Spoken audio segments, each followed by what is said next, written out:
Hello, welcome. This is the second session of the Crossmeet campaign. With me tonight are Alex, Steve, Dennis, and Tashif, and we're going to be picking up where we left off last week. So, previously in Calthania, a trio of heroes came into town. They were met with a few different challenges. One was pickpocketed, two more wrestled with a boar. Eventually, they united at a very large inn in the center of Crossmeet called the Three, a place run by Faye, a female halfling. After breaking ice with each other, the next day they were a boy, Egan, who was 8 years old, came into town screaming and frantic that his brother had fallen in the pond and not come back to the surface. The party gave chase, but the boy apparently continued to sink while signaling, flashing a lantern up towards them. They met a very selfish alchemist named Evelov, who sent them on a quest to get some ingredients to create water-breathing potions. They did this successfully. It turned out that Evelov already had the water-breathing potions and merely wanted the more expensive item they retrieved. Needless to say, he turned over the water-breathing potions to the group, who are making their way back towards Norrig's Point, where the elder boy Glenn went under. We're going to pick it up there. So, the three of you are traveling towards... I'll bring up the map. The three of you are traveling towards Norrig's Point. Norrig's Point is a particularly deep spot of water just off the shore. In fact, it seems almost unnaturally deep in that spot, or naturally, it's basically a hole that goes deep into the ground. Is that the area where the sort of right up here, the river and the stream meet, or okay, so it's right up there, Norrig's Point. Okay. I can zoom in a little more if you like. So the three of you are headed there. So I'm going to say that you're just shy of that. You're on your way there. Yeah. And I don't know why, I envisioned it as a lake, not the actual bay. I assume this bay sort of opens onto right. The sea. So yeah, if I were to continue here, it gets wider as it goes west. And then there's the sea, the summer sea of summer, is after that. And this particular bay is well liked, and Crossmeet became popular because it never freezes. It's warm. The water is always warm here. So you guys are about 100 yards from Norrig's Point. You have 4 potions of water breathing with you, and you're headed that way. So we're going to go through the characters. I'm going to actually describe the characters a little bit. Tell me what you look like, as well as maybe what you're thinking, what's going on with you in the current situation. We'll start with Alex, a.k.a. Silas. Silas, yeah. So Silas is looking rather grim. He's just come from his encounter with the alchemist Evelov, who he plans to exact some sort of retribution against at some point. However, for now, he's intent on getting this boy, despite Evelov's attempts to stop him from doing so. He sees Evelov as another one of these people with either noble or with delusions of nobility, but he's having a hard time shaking it. But he's dressed in fairly. It's almost like a noble has tried to dress down. So he's wearing common-ish clothes. He's wearing a leather vest. He's wearing a simple shirt and pants, but they're of really nice quality, and he has his pack slung over his shoulder. He's about slightly above average height, not terribly tall, He has nice skin, black hair. Um, he's young but older than an apprentice would be. And he probably the most striking things about him is that his hair is cut extremely short. Particularly, it's shaved on the sides, leaving just the top sort of with sort of a maybe a half inch a bit of hair on top, and on his forehead is this arcane symbol, which has been tattooed into it. And as he sort of walks forward, his eyes sort of flick side to side. He adjusts his pack, and although he's focused on what he's doing, he's still very agitated by his recent interaction with this disreputable and clearly alchemist. This disreputable alchemist who lacks empathy for basic human decency. Okay, so you're walking with. We're going to get to the next two in a second. You're walking with Jadat and Talroon. The area you're crossing is like a mix of tall grass and the odd tree here and there. It's sort of like a park-like atmosphere. And the town is just to the south. And following with you, there are a few townspeople sort of not getting too close, but definitely interested in what's going on, a couple here and there. And so, Steve, tell us what Jadat looks like and what he's doing. So, Jadat is a tall half-orc. He is of a sort of dusty green-gray color, wearing robes that, when he took them off to go dive in the water earlier, seems to be mostly two pieces of clothing that are wrapped around him in a fashion that creates a shirt and cowl sort of look. He has very pronounced orcish features, but his tusks are a little bit smaller than are normal, and he tends to cover them up with his bottom lip to not quite look as fearsome. He's well toned, except for he's got a little bit of a paunch because he does enjoy spending money, and what better to spend money on than wine and food and more wine and more food and dessert. But he has this sort of determined air about him right now, which has sort of taken the sort of lofty, good-natured step out of him as they're moving back. He does not appear to have any sort of armor on, and contrary to the picture, he doesn't really appear to have any weaponry on him. He, in fact, sold his family mule to get passage to this town. So, yeah. Okay, so it is when you first got to where the boy Glenn fell in, it had been about 8 or 9 minutes getting down there. It has now been about 2 hours, perhaps a little longer, since Glenn has gone underwater. It is sunny day. It is the 11th of leaf fall. And Talroon, you're walking beside your two companions. Tell us about you. I Talroon, am about 6 feet tall. I've got some pretty tan skin and quite muscular. He's wearing about like some like 80% formal wear that looks like it's one, old, and two, kind of altered, like he had to do it for more mobility. He has a small satchel slung over his shoulder, a necklace with a lion symbol on it, and he's walking, and he's mostly dried up for when he went into the water previously, but occasionally you can hear the squishing of his boots or something of that nature, and he's still feeling pretty uncomfortable. The only weapons he has are like these two sort of punching daggers, which basically look like crescent moons with a large dagger sticking out of it.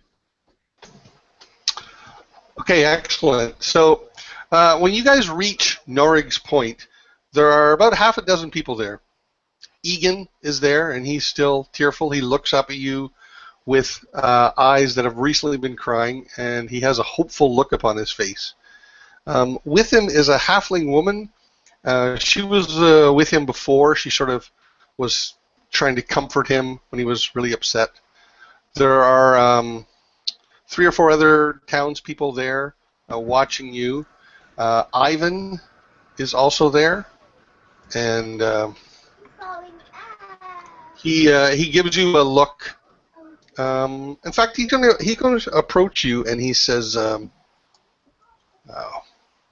"Whatever happens, good luck. I appreciate you trying." You hear a couple people from the small group mention a curse, which you heard them mention before. And the curse seemed to relate to deaths that happened here a few different times. There's been a few drownings in the past decade. Also standing amongst the people waiting here is a female dwarf. Dennis, tell us what she looks like and what she's doing. Well, she's dressed in blue and black pants, blue and black shirt, with a worn leather jacket over the shirt. She has worn leather boots on, and she's carrying a backpack and a bedroll, where you can just spot in the bedroll there's the hilt of a sword. She has long red hair, and she appears to be. If if you're looking from afar, she would just look like a really heavy-built human woman. But when you get closer, you can see she has dwarf features. She has no beard. It appears she has shaven it off. And she's just standing looking. When she spots you, it kind of feels like she recognizes you, and she starts to approach. What's his name? Silas. And she comes over to him. Nods. Look up at him. But what time of year is it? It is leaf fall, which I believe is the 10th month. Yeah. So it's fall, but it's not freezing yet or anything.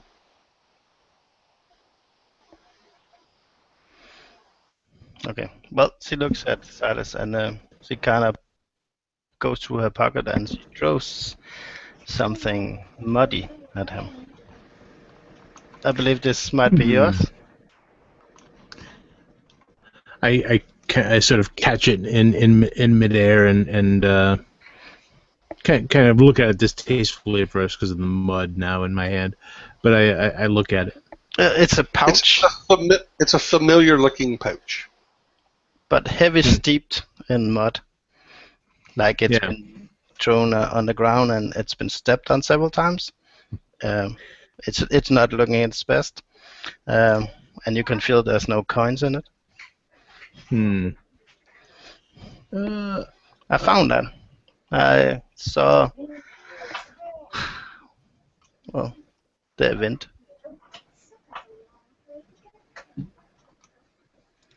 I look at it and say, I fish through it and realize it's my pouch. Well, thank you. It's decent of you to return it, though we're a bit busy at the moment.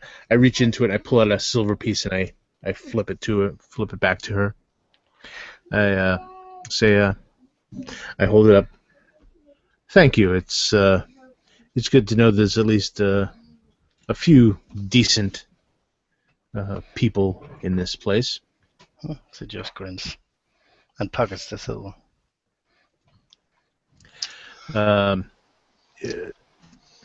But you'll forgive us. We're a bit pressed for time. Should we make it back alive, you can meet us at the Three, where we have rooms. And if we don't return, well, think fondly of us. And I kind of close my eyes painfully at that thought.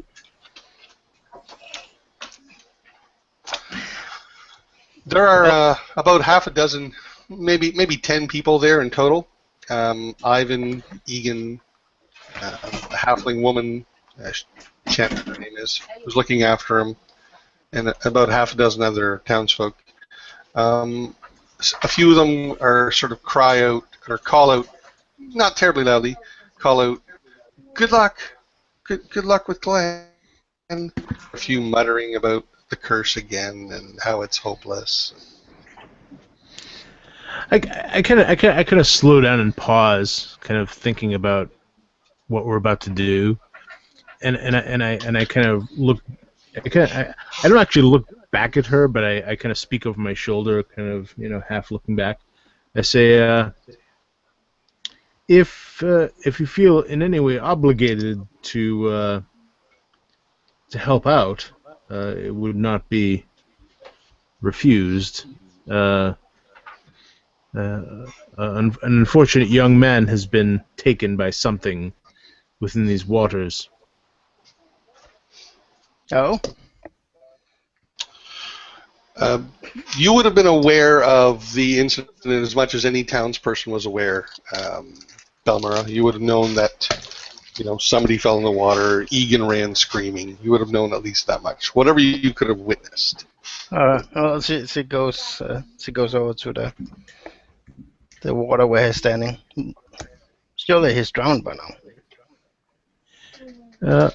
When we were pursuing him in the water, there was a light that was not natural. Well, if you have some sort of...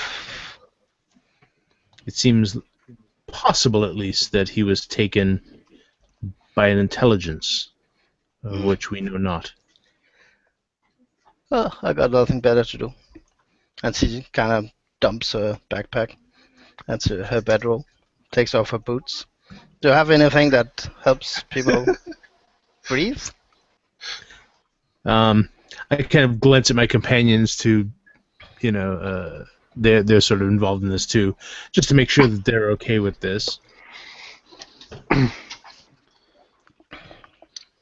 Yes, more help the merrier, and greater our chances of success. Give the little one the potion. Yeah. I believe we had one extra. It's okay with me. I nod and I take out the extra vial from my pouch. I look at it thoughtfully, and I say, and I kind of flip it to her. Say, you realize we're likely to die. Mm-hmm. I catch the potion. Very good. Then we're ready. And we keep walking, and I don't look back to see if she follows. You guys are pretty much at the Norrick's Point. Now, just to describe it again quickly for you, Norrick's Point is actually a set of cliffs, but it's very, very short cliffs that range in height anywhere from 10 feet, diminishes all the way down to nothing, to where you can walk in. It's a favorite swimming point because, A, the hole is deep, and B, you got a little jumping off point. Yeah. Alright, I'm gonna run to the depth, kind of to the same location that me and Jordak were just floating in, having a conversation for a short while last time. Down the rest of the potion, and then I'm gonna dive in. Okay. I want Silas to make me a intelligence check, please. I would be happy to do so. Let me see here. Alright, I apologize. Looks like Just load it in. Okay.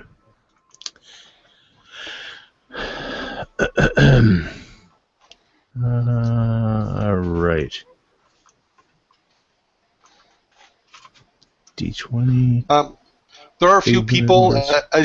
as you're disrobing somewhat to go into the water. There are a few people gathered around you, giving you saying hopeful things, wishing you luck, telling you Sure. to be safe, things like that. I get a 16. Okay, so you would know that these potions will last probably around an hour, but not exactly an hour. Okay. So I speak out loud, although I don't expect any of the other individuals around me to know what I'm talking about, but I don't care. I say, these potions will last short of an hour. You should plan on returning within the half if we don't find any air beneath. Additionally, they only convey the ability to breathe underwater. They convey no other abilities. Okay. I say, if any of your gear or possessions would hinder you in swimming through the water, I would recommend leaving them behind with one of these trusted folk. I kind of glance around, though I don't leave any of my gear, of course. Yes, I left some things over there. You can put them in a pile. Now, come on, hurry. I'm eager to destroy whatever creature did this. I'm heading for the water, and I'm sort of getting ready, but even as I do so, I sort of look back. I say, destroy. That's a broad leap of assumption. We don't know what we're dealing with. Perhaps these aren't... perhaps whoever took this poor boy did so in error, or through a misunderstanding. We shouldn't seek to Okay, destroy. I'll either destroy whatever did this or convince them to return the boy. I pause, kind of, squinting my eyes a bit at him, but nod. And I, Turin just kind of looks blankly like he doesn't know if he may have offended you or... I quickly remove my boots, my socks. I put them in my bag, and I pull all the lashes tight, even though I know water will get in. I don't want to lose anything in the descent. And so I'm gonna start to get into the water immediately. I'm gonna wait to drink the potion until I'm actually in the water. I want it to last as long as possible. Okay. So I'm thinking in terms of there's the trade-off of the 10-foot jump, right? So it's kind of a... Well, yeah, that's it. I mean, if this I want to get as much time underwater as possible. So that's what I'm sort of looking for. Yeah. Okay, so I'm assuming everyone is going in then. Mm-hmm. All right. Yeah. All right. So you jump in the water, and at least Silas and Talrune, and probably even Belmera have swam in the Sea of Winter on the opposite coast. And even though Anrock is actually further south geographically than Crossmeet, the water on the other coast is certainly colder than it is on this coast, which makes sense. It's connected to the Sea of Summer.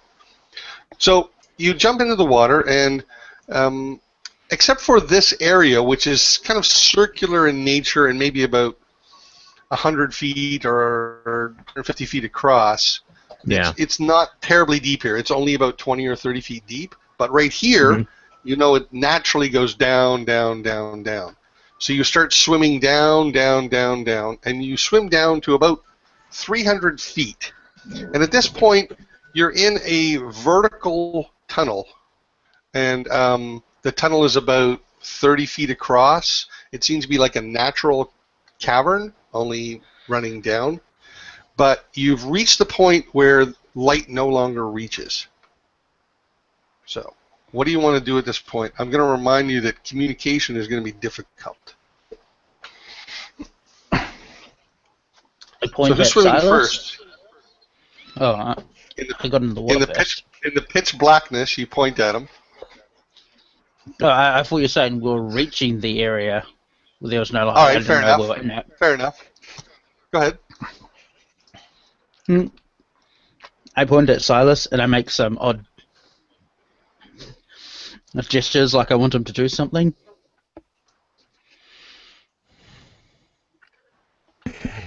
Yeah.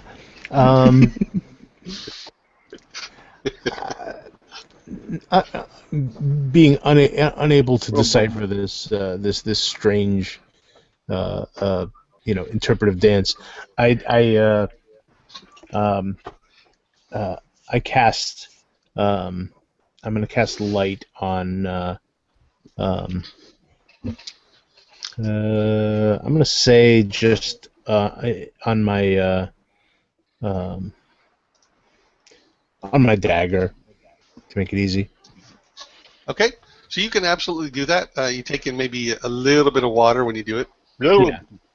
And poof. And so the rest of you are blinded for about a half a second as you go from almost pitch blackness to poof, there's some light, and then you adjust. And you can see that it is indeed a natural shaft that continues pretty much straight down. Okay. I nod in agreement when Silas finally does what I asked him to in very plain and clear, precise terms. Yeah. And I begin to swim down, under the assumption that everyone will follow me to the new light source. All right, I'm going to go under the same assumption that everyone is proceeding down. Yes. So you continue down. Good. Whoa, wait a minute. I'll swim towards one of the walls of this tunnel, the shaft. And kind of as we go down, I'll try to feel it. I will feel it, and do I know if it's? You said it was natural, so it's not made by tools or hands. That is correct. Okay. Yeah. Well, it's just rock.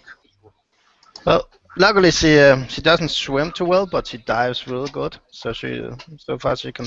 She's a good sinker. Yeah. So you continue on for about another 300 feet when the light from the dagger starts to show a bottom. The bottom, it shows a tunnel continues, but now the tunnel goes horizontally one way across the bottom. In the other three ways, it's kind of like just rock wall. Right. And this still looks natural. Basically, it goes down and then, and again it looks natural. When you get right to the very bottom, so you're now looking at a horizontal shaft that's about 15 or 20 feet in diameter. You can see two things of interest. Below you, you see a necklace, which is a piece of it's leather and just a little stone with a hole in it and a little kind of carving on the stone. That's lying right there on the bottom. The other thing you see is that down this long vertical shaft, way off in the distance, maybe about 300 feet or more, you see a bit of light. Okay. So the four of you are bopping around, bouncing around slightly on the bottom of this, on the bottom of the ocean, 600 feet under the water, and you've got this horizontal shaft. Yeah. So I'm gonna immediately try and maneuver my way into that. I'm not accustomed to swimming at this depth, but the sensation of breathing has sort of given me a sort of a vague sort of comfort down here, at least for a while. So I'm going to try and head down in that direction. Okay, so you start moving horizontally. Yeah. Anyone else want to do? I go into the tunnel and I let myself float kind of to the top of the tunnel, assuming it's not too high, and I'll try to pull myself along. So that's kind of a movement I'm more comfortable with. If none of the others pick up the necklace, I will pick it up and I will follow Tolrun. That seems like a good idea. So she will copy his move on the ceiling of the tunnel. You're almost going across the bottom, and then So okay, and Jada, you're following along. Yeah. Out of curiosity, is this strenuous for us? Because I mean, 600 feet's like 250 pounds per square inch of pressure. Like that's. Or is it okay where it's not? It's certainly noticeable, and the water is colder here than it was at the surface, but it's not dangerous. At least, I would want to stay down here for days maybe, but it's not dangerous yet. Right. Okay. Good question. So yeah, I so, am more lackadaisically swimming at the moment since there's no like pressing matter, and it seems that Talrun, who seems to be this mighty, capable, if not long-winded, individual, is taking the forefront of this. So it's kind of like enjoying the oddness of this. Excellent. So just for clarification, is Talrun or Silas leading the way, swimming up this horizontal tunnel? I imagine that we're both kind of the same, except I'm on the top and he's just swimming only. Okay. Yeah. I would assume that we're both in the front. I'm sort of holding the dagger up, so it's not blinding me. As far as the others are concerned, I don't know what they're doing with regards to that, but I'm holding it up as sort of a. So it's not directly in our line of sight. It's actually easier to avoid the night blindness underwater because the water is diffusing it. I mean, you're getting some reflection off this sort of natural, almost cylindrical rock tunnel that you're swimming along. Mm-hmm. You swim this way for about a couple hundred feet, and the light gets a little bit larger, brighter, and you can see that it seems to be a lantern light coming from a distant cavern, like a dead end, perhaps. But before you get there, you see a single humanoid figure swimming towards you. It's still about 100 feet off, and there's light where you are, and there's light over there, but the light in between isn't much, so you're just kind of getting an outline. So it looks like a single humanoid figure swimming towards you. All right. So when I see the flashing light, okay. So you guys are this way, and it's swimming at you this way, kind of thing. So I see the flashing light first, so I point to that and look at Jordan. It's not flashing. It's not flashing. Okay. And then I look back and I see this figure, and I kind of brace myself. I have no idea what's going to do. What I'm going to do is I'm going to immediately sheath my my dagger so that the light goes out, and I'm going to dodge kind of to the left, to the outside wall, as I see this figure approaching us. Okay. So where you are in the tunnel, it's about maybe 20 feet in diameter, 15 to 20 feet varying, and this creature gets closer. And it's now you're just seeing silhouettes of each other as well, because the only light is a dim light coming from 100 feet off. Right. And so the creature stops a short ways before the four of you, maybe 10 yards shy, and just sort of treads water. Sort of floats or treading water. Now, obviously, we can't make too many details, but is it vaguely humanoid? Yes. Okay. And medium-sized? Yes. Okay. Smaller than you. Okay. I guess my big question is there a chance that it's the boy that was taken? Yes, there's a chance. Okay. I try to wave at it, be friendly, in this bizarre circumstance. It waves. I am going to swim towards it. Okay. And attempt to sort of restrain it, but not in like a ha you're under arrest type of thing, but like sort of like a grappling hug. Because if it is this boy, something's weird. but something tells me after 2 hours of being underwater that he's probably dead, and therefore this is not that boy. Yeah. Okay, so first of all, you're 10 yards away, so it's going to take you a couple of rounds to swim there. That's 30 feet. So you can't like zip up on it and grab it, but that's okay because when you get close to it, it makes no real attempt to get away. And now, are the rest of you moving up, or are you just waiting for Jawdat to move ahead?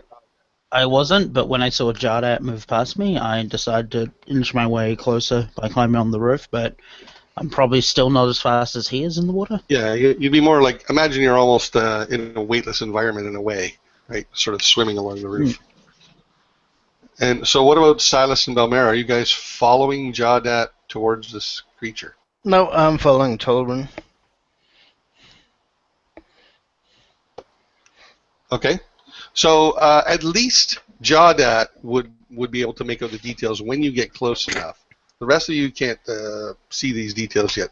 But you see that the figure, in fact, the bottom half is a fish, and the top half is humanoid. And you can see that it is a female and not a boy.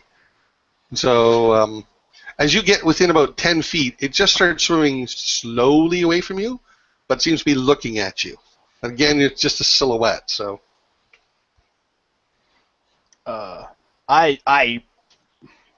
Wow. Part of me wants to turn and like mouth the word trap towards everybody, but I'm smart enough to realize that it's dark. Alright.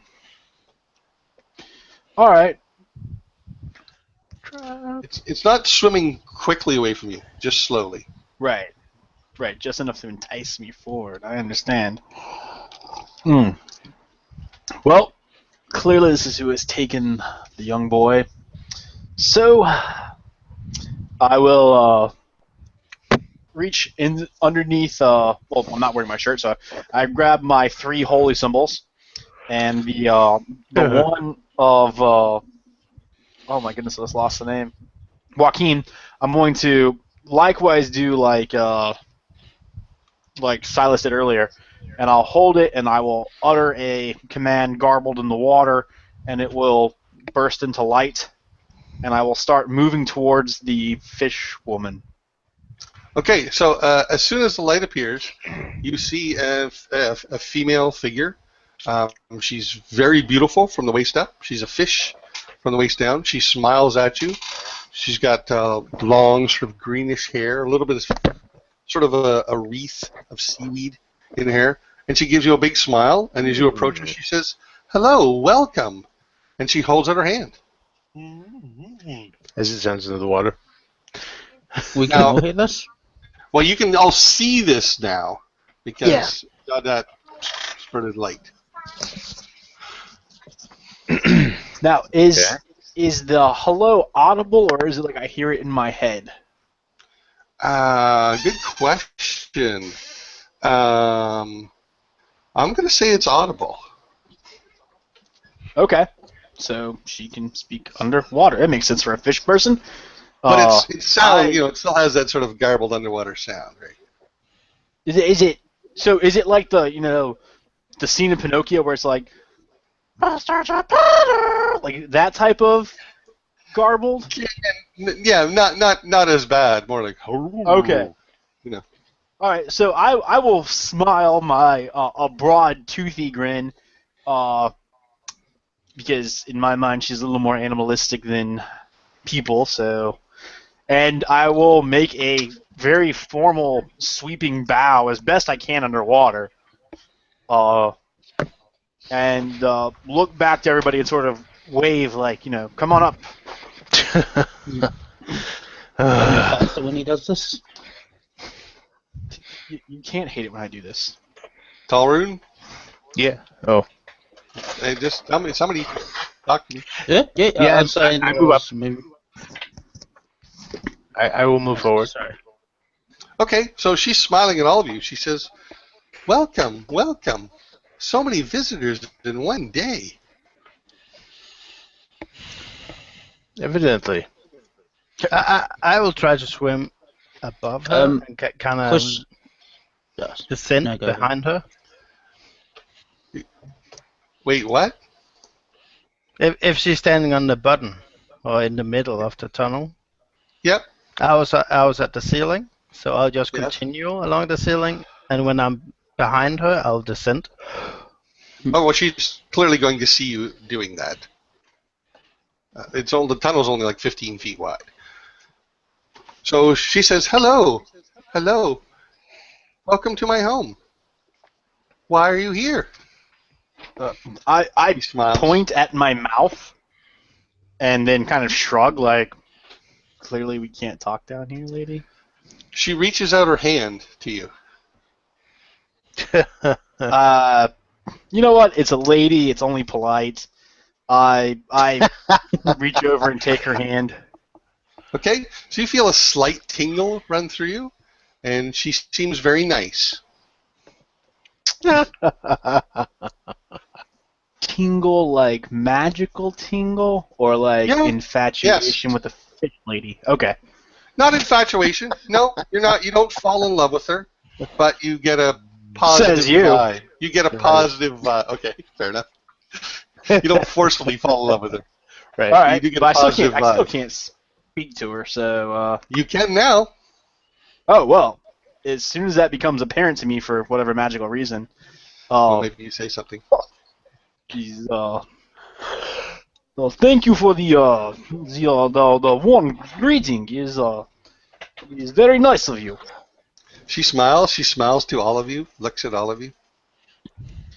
Oh, have by chance you seen a small boy? He's about I don't know, 6, 7, 8, 9, 10, 12, somewhere in those years. Small? No, he is not small. He is a man. That's dirty. Yes. Would you? So you you have seen Would you like to talk? Would you like to talk to him? if possible, yes. Of course. Oh, thank you. Come along. You're all welcome. She offers her hand to anybody else who wants to touch it. I like swim over, reach out, my hand. All right. So you also feel a tingle rush through you, and she seems very nice. She certainly doesn't seem like an enemy. I go over to Tolron and I sort of put my face up near his and I like pull his lower eyelid down and sort of look into his eye and examine it. So when I touched her and it's like that's it, since I could speak, I would immediately say, "Oh my God, it's a real mermaid! I've never met one before." And then, of course, Silas comes over and starts looking into my eye. Yeah. You're embarrassing me. My friend here isn't normally like this. Glenn isn't far. If you want to see him, I will show you. She knows his name. So I will I will grasp her wrist, and I'll sort of look into her eyes as I feel this tingle going up my arm. Okay. How firmly are you grasping her wrist? Well, Are you not to, grabbing hold of her, or are you just like? yeah, not to hurt her, but certainly to get her attention. And I basically wanted to look at me. She looks right at you and smiles. Yeah. You feel a tingle run through you, and she seems like a nice person. I have She not gives had you a good smile. luck with. She's definitely beautiful, undeniably. Yeah. But you're not smitten with her. So was my nanny, but she simply was doing her job. And look Silas how the that story cynic. went. Silas the cynic. Awesome. In any case, So I let go of it, and I pondered for a moment the magics involved in what she just did. And I test it with my companions. I turn to Tolrun and I say, "Can you hear me when I speak normally?" yes, Yes. your voice. Yes, I You can hear your own voice as well, going through the water normally. Yeah, Yes. I kind of rub my hand and I I begin to sort of think about my own thoughts. Am I thinking my own thoughts? Is this uh, am I being manipulated? I've heard of sirens and other such creatures, perhaps being manipulated. I would say it's subtle, but the only way you feel yourself change is that you're fairly convinced she's a nice person. Hmm. That's about it. You're not enthralled. You're Yeah, not in love. I allow myself to feel that, but I also detach my intellect from it. Sort of, So, all right, this is what I'm feeling, but I'm going to keep my intellect separate. I need to know if this is truly a feeling or if it's manipulation. I don't like being manipulated. I've been manipulated my whole life. I won't be manipulated by some moistened bink. You certainly seem to have free will. Okay. Well, She says, Glenn isn't far, and she starts swimming up the tunnel. And you get the impression she's probably swimming a lot slower than she could for your benefit. The tunnel ends about 80 feet beyond where you are now, and so the tunnel is about 15 feet wide. It narrows to about an 8-foot entrance, and then opens up into a wider cavern that's about maybe 20 feet across. You can see a lantern there, and you can see a figure there as well. yeah, I definitely follow her, but I'm being cautious. Okay, aren't all adventures always? Um, Yes, so but if we didn't tell our GMs we were being cautious, then they would not you assume never so. said you were being cautious. That's right. I'll swim alongside her and follow her up to the light. Okay. So the group follows her in, and so she enters this cavern, and there's a boy sitting there. He's about 17, shirtless and shoeless. He's still wearing pants, and he looks at you, and he's smiling at you, and he says, "Hello. I did not expect Brother of Egan? visitors. Yes, you've spoken to my brother. How is he?" He is distraught. He is worried sick about you. Yes, I can understand that. I'll miss him. How old are you, boy? Boy, I'm no boy. I'm 17. I'll be 18 in a few months. While they're doing that, I will swim around the room. Okay. Check out if she has any nice pearls or something laying around.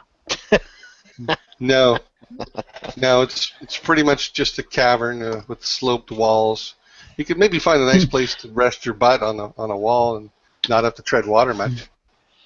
Okay, I'll do that. Oh, wait a minute. What do you mean you'll miss him? You can go back and see him right now, can you not? I'm gonna stay. She Why? smiles and she holds his hand, and they're both smiling at you, holding hands. I Well- turned to my companion. Something about this seems strange. Okay, everybody in the cavern hears that. Yeah. I look at him. I don't nod, but my eyes make it clear that I agree.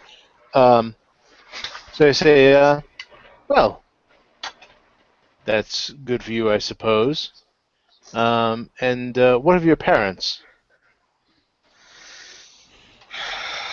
I know it's going to be tough on them, but it's such a wonderful opportunity. I can't turn it down. And besides, And what is this opportunity of which this creature offered you? we're in love. She Are smiles you? and nods. Are there any signs of food, like plates, leftovers, anything? No, resembles but he's them. only been down here 2 hours, so Yeah. Well, she's been living here, right? So you you've don't noticed know that. So you've known this creature for some time then? Yes, yes. This isn't the first day. We didn't meet today. We've met many times before. Indeed. Indeed. How many times have you met before? At least half a dozen. He looks at her and they exchange a smile and they kind of lean in toward each other. They're holding hands. That's so pleasant. And yet you would break your mother's heart so. I have to leave home sometime. I found a creature I love. Most people would talk to their parents about this.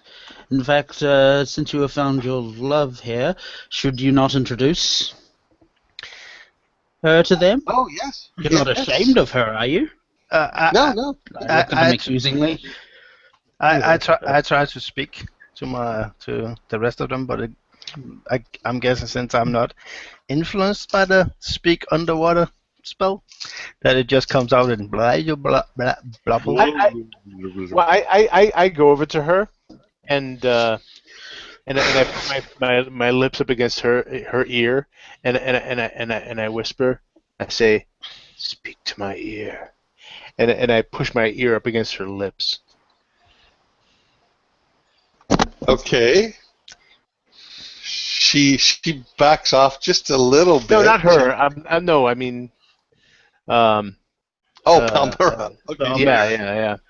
Okay. Yeah, I was thinking that clearly too. hear him. You can clearly hear him, Palmera. Okay. Oh, okay. Well, I do it anyway because I'm that way.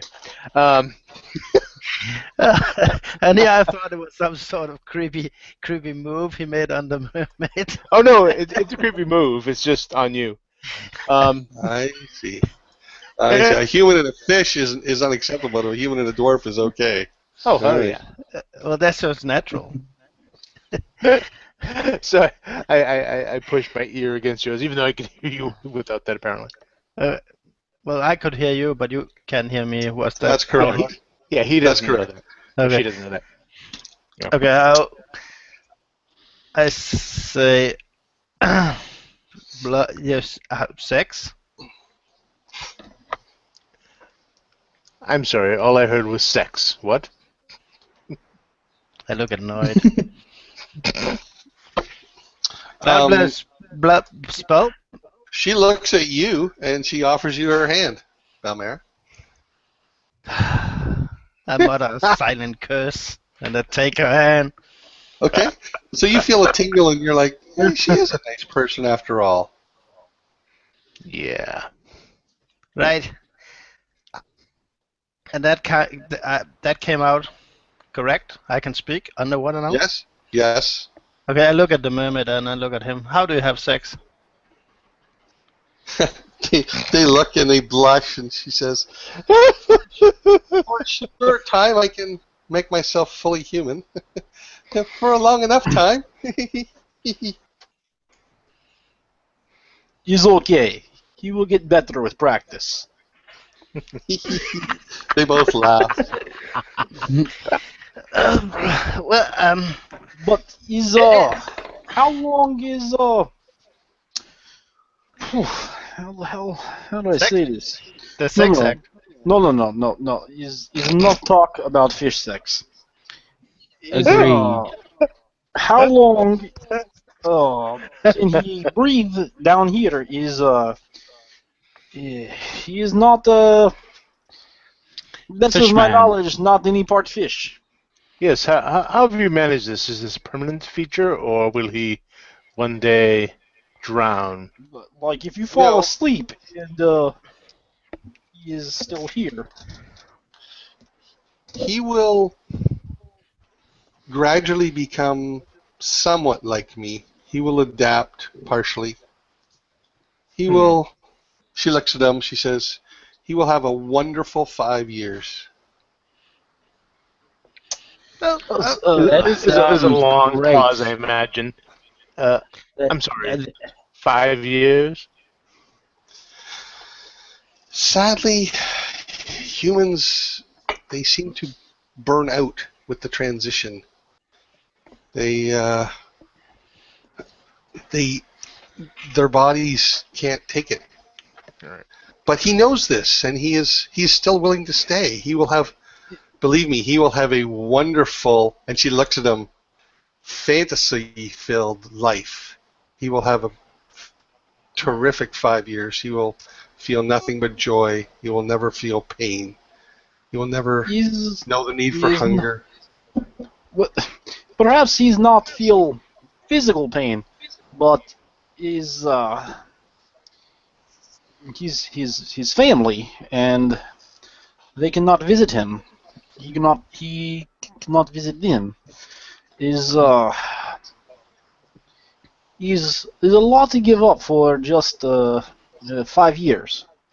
What are they talking about? It's love. Just let them be. Here, this She man smiles has at you. 3 family Yes. members up there. If he is missing for them, and what? Well, if this is him of his own free will, and she's doing this of her own free will, who are we to say otherwise? No, I completely agree. However, it must make sure that it is understood on all ends what is Look, entirely encompassed. I understand what you're saying. It's sick with No, having no. sex with a fish. Look at me. Look at me. Is understandable that two things from different peoples have relations. Yeah. But is not. I'm sort of distracted from my initial plan that I had, and I sort of turn back to Jadat. I say, you're comparing 2 humanoids to a humanoid and a fish.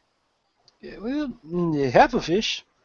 Why does he need to The stay down important here half. for 5 years and then but- die? If yes, the death is a problem, but also if I don't. I mean, 5 years. What is that really for a human? That's like half the lifespan, right? Anyway, so I I- started to look at the dwarf. No, humans live 60, 70, 80. I've Really? seen humans live to 11, 12, 13. I myself am in my 20s. no. You Uh, that all? I think So, I didn't. on mountaintop, they not teach math. Of course, we teach maths, but we don't teach human. No, not under mountain. You live under mountain, he lived on mountain. Perhaps you're neighbors, but not same thing. But a young man at 17, yes, young man, not a boy, can make lots of decisions for himself. This no one will contest. But what was your name again? It's sad, I don't remember. Who Owen. are you asking? Glenn was his name. I was talking to the boy like, we're here to rescue you. What's your name again? But, yeah, do you understand all that you are giving up? That it is possible you will have 5 wonderful years down here with what is your name? Glenn.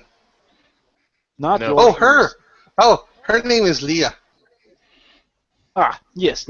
So it's possible you'll have wonderful 5 years with Leah, but I'm assuming that there will be no little Glens, tadpoles, or whatever.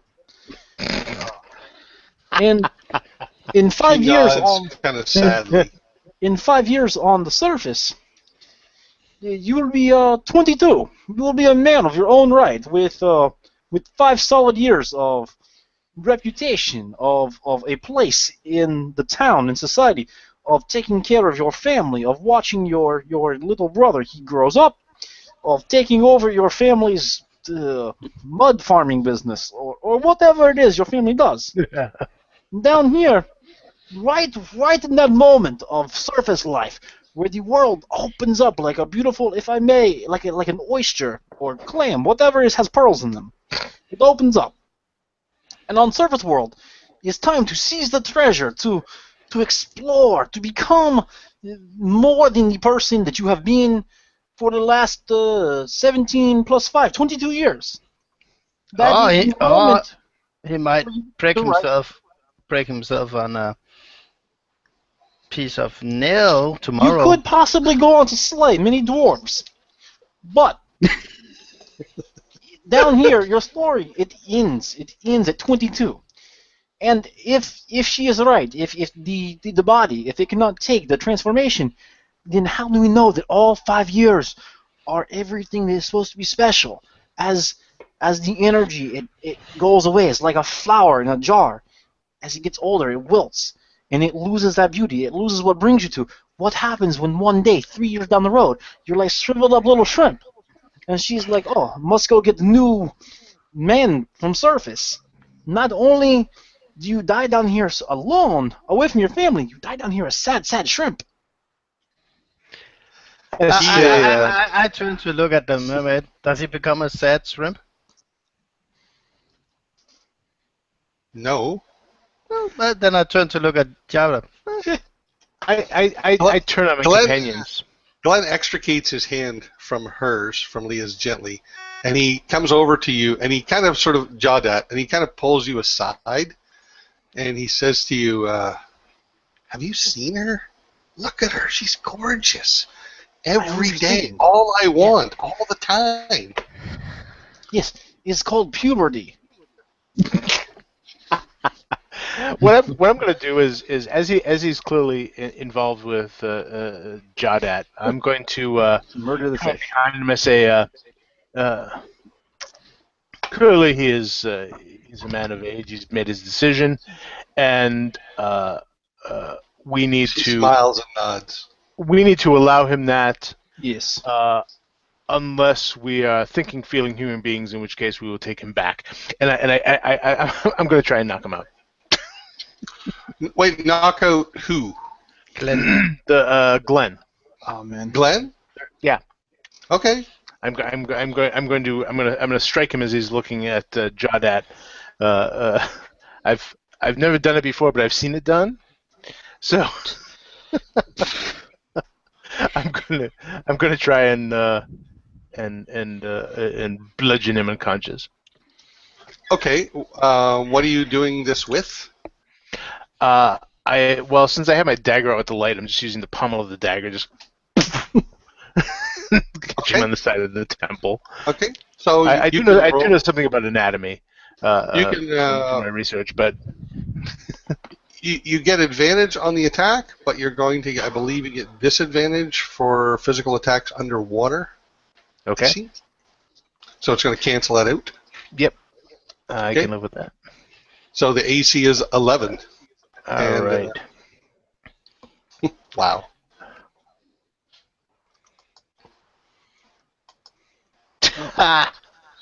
Yeah.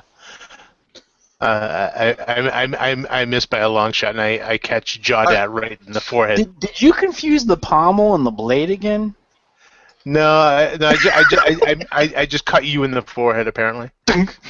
So Johnny, you get smacked in the forehead for 1 point of damage. No need to fight amongst ourselves. We can. Glenn pulls back, looking at you wild-eyed, looking at Silas wild-eyed, and swims over to protect Leah. She swims back to the cave, and they're sort of holding each other, embracing each other, looking at you fearfully now. What are you doing? We invited you into our home? Why? Yes, sometimes when I talk too much, Silas, he, is a lesson like a grandfather might give young one, a quick to the head to let me know I have outspoken myself. Picking up on that, I nod. He does get wordy. Yes. Okay. But congratulations, both of you. It's wonderful 5-year life you'll have together. But in grand tradition of South, the Sea of Sands, might I invite young Glenn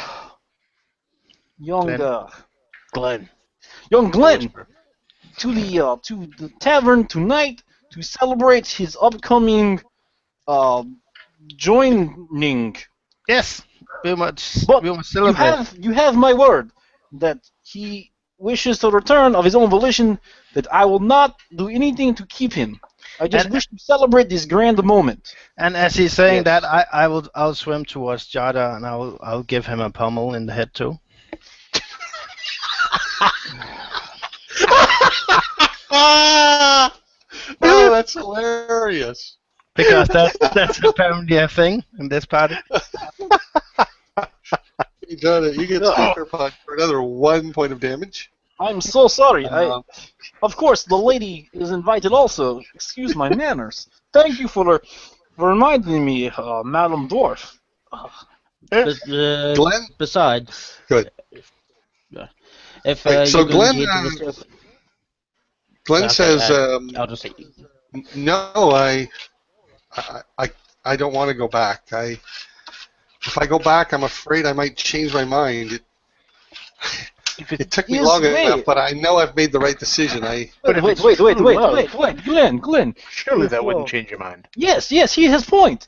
If this is love, if this is the emotional concrete that the world is built on, if this is the foundation for your very short future together, then one night celebrating with your father and brother and us, the people who have journeyed far, collected rare objects to come down and visit you in your house, you must accept our invitation.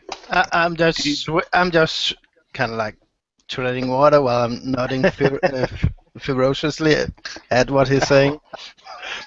I have a hard time not looking back at her buoyant chest.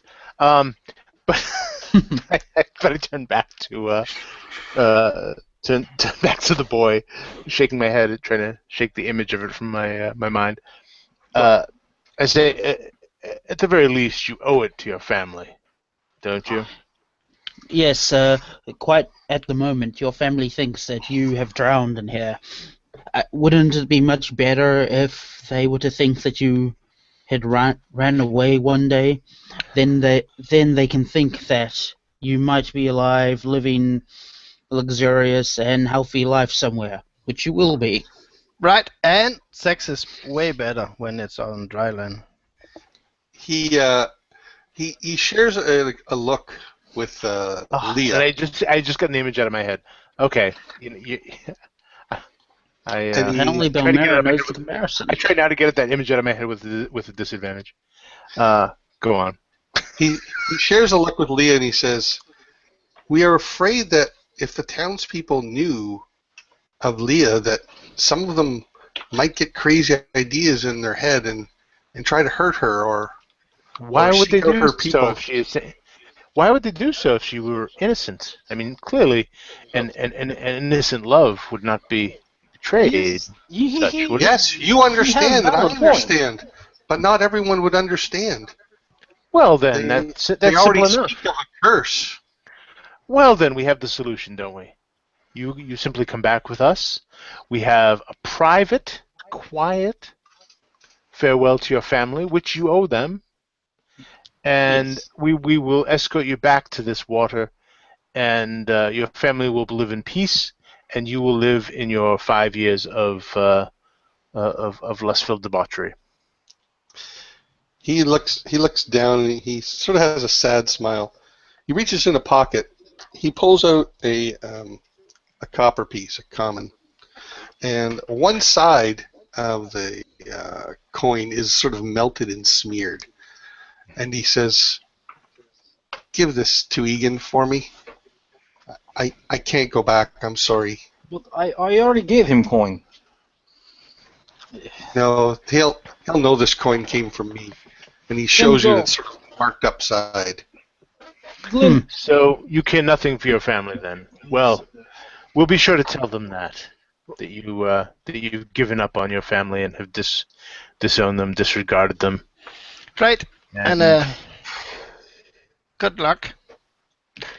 Your mother, who raised you and suckled you again on her breast, and I get that image in my head again, and I can't stop it.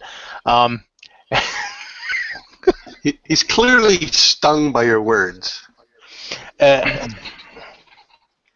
He You, looks sad. Look, son. I get down as if I'm much older than him, but I'm not. And I kind of get close and I say, listen, my parents, they cared nothing for me. They relegated me to servants and people who cared nothing. I felt no love in my life. And yet you have a family back there who loves you beyond anything that I could ever have dreamed growing up. And you would turn your back on them simply for lust. And I'm not saying that you don't love this creature, but don't you owe your family to tell them to their face, to discuss it with them, to say goodbye in person once? Your mother, who gave birth to you and who has, who raised you and told you stories when you were in bed and told you not to fear the monsters that were beyond the door, who you climbed into bed with and sat against when your nightmares were too much. You will I'm gonna have her you. behind with no answer. All right, so make me a diplomacy check with disadvantage. While he's telling that story, I'm kind of wiping a tear off, and I swim over to Cyrus and I give him like a big hug. Oh, you poor You're in thing. the water. I mean, how do you wipe the tears? Yeah. I was gonna say tears are sort of. Yeah. All right. So what is this again? You're gonna make a diplomacy or Diplomacy, with disadvantage? All right. Let's see. Is it diplomacy? Did they change it? Persuasion. Yeah. Persuasion. So, yeah, it ends up being not much more than a 4. He says, I am too fearful that they would insist on knowing who she was, and when they found out what she was, they would want to tear us apart. I do Why love don't my you- parents, but they would want me to be happy. We will not allow it. We will be What? with you. No, We will be he with you for hugs this. Leah immediately. They hold each other tight. Like I said, Cookie and Cream. I say we'll be with you when you talk to your parents. If they try to prevent you from returning, we will ensure that they don't. No, it's not that. It's word will get out that of what she is. People will hunt her down. Why? Why would they do No. so for such a benign creature? Because that's what some people are like.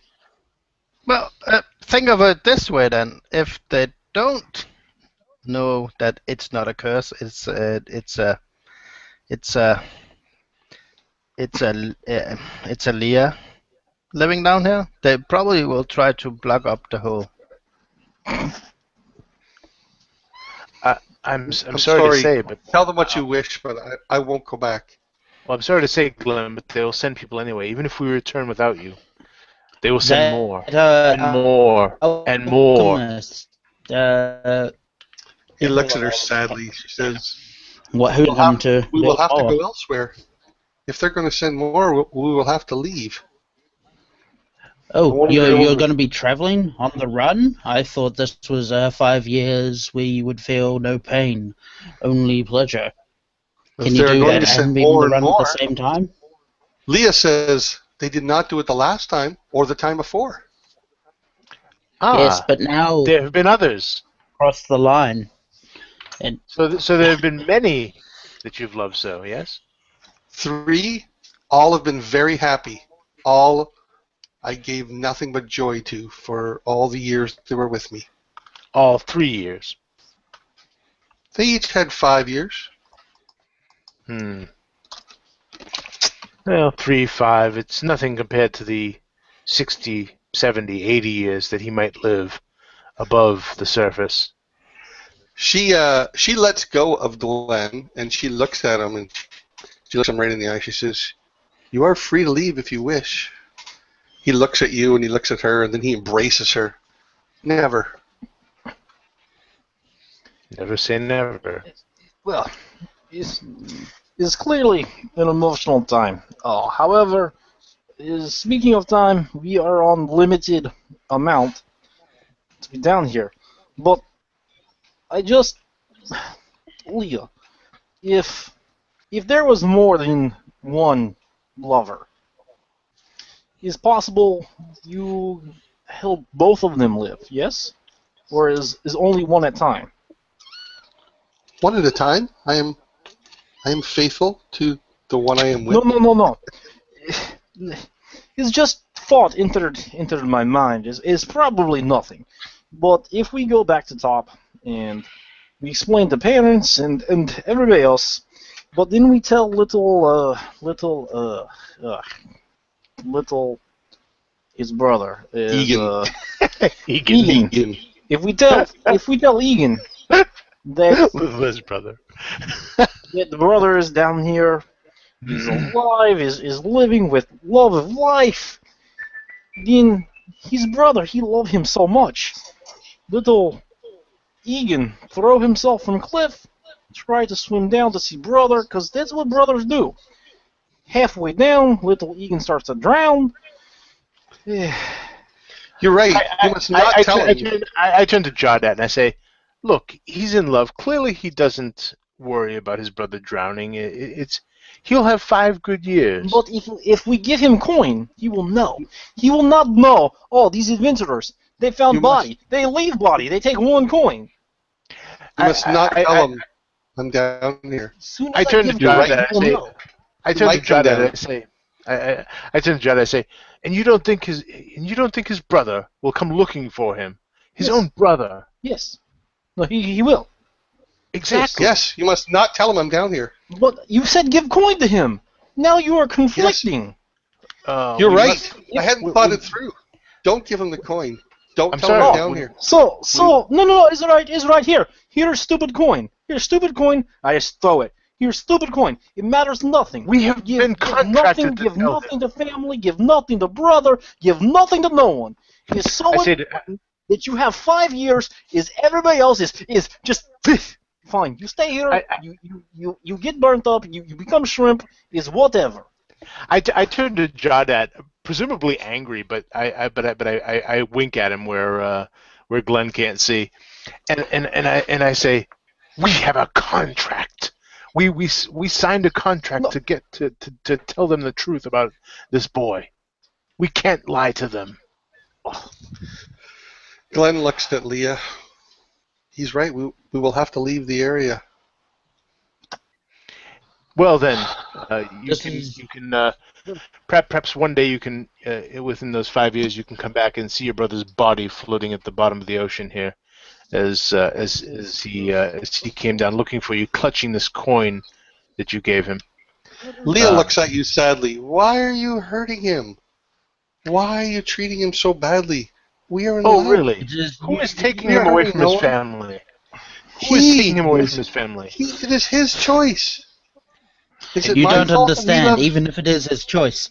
Him leaving his community and his family and all the bonds that he has gathered throughout his life, that has an effect on everyone. Who cares about that? Do you not think if that he's happy, then he's happy. Who cares about his parents or his brother? They can find their own happiness. Go against his own wishes and force him to return? No. No, but if I loved him, I would tell him to return. Is very true statement. Love is your love more important than his care for his family, for his bonds, for his life. You would sacrifice his life for your meager love, which you cast out as one casts out coins into a pond. She lets go of Glenn's hand and she swims away from him for a moment. She says, "You say you you understand. You don't understand. I must bond. I must find a new." What? Oh, a bond. So now it's a simple act. It is a simple behavior that must be fulfilled, not love. It is love. It is love, but I am drawn to it. I must do it. I will die without it. Wait. What do you mean you'll die? I mean, every opposite of alive. But every 5 years or so, I must take a mate.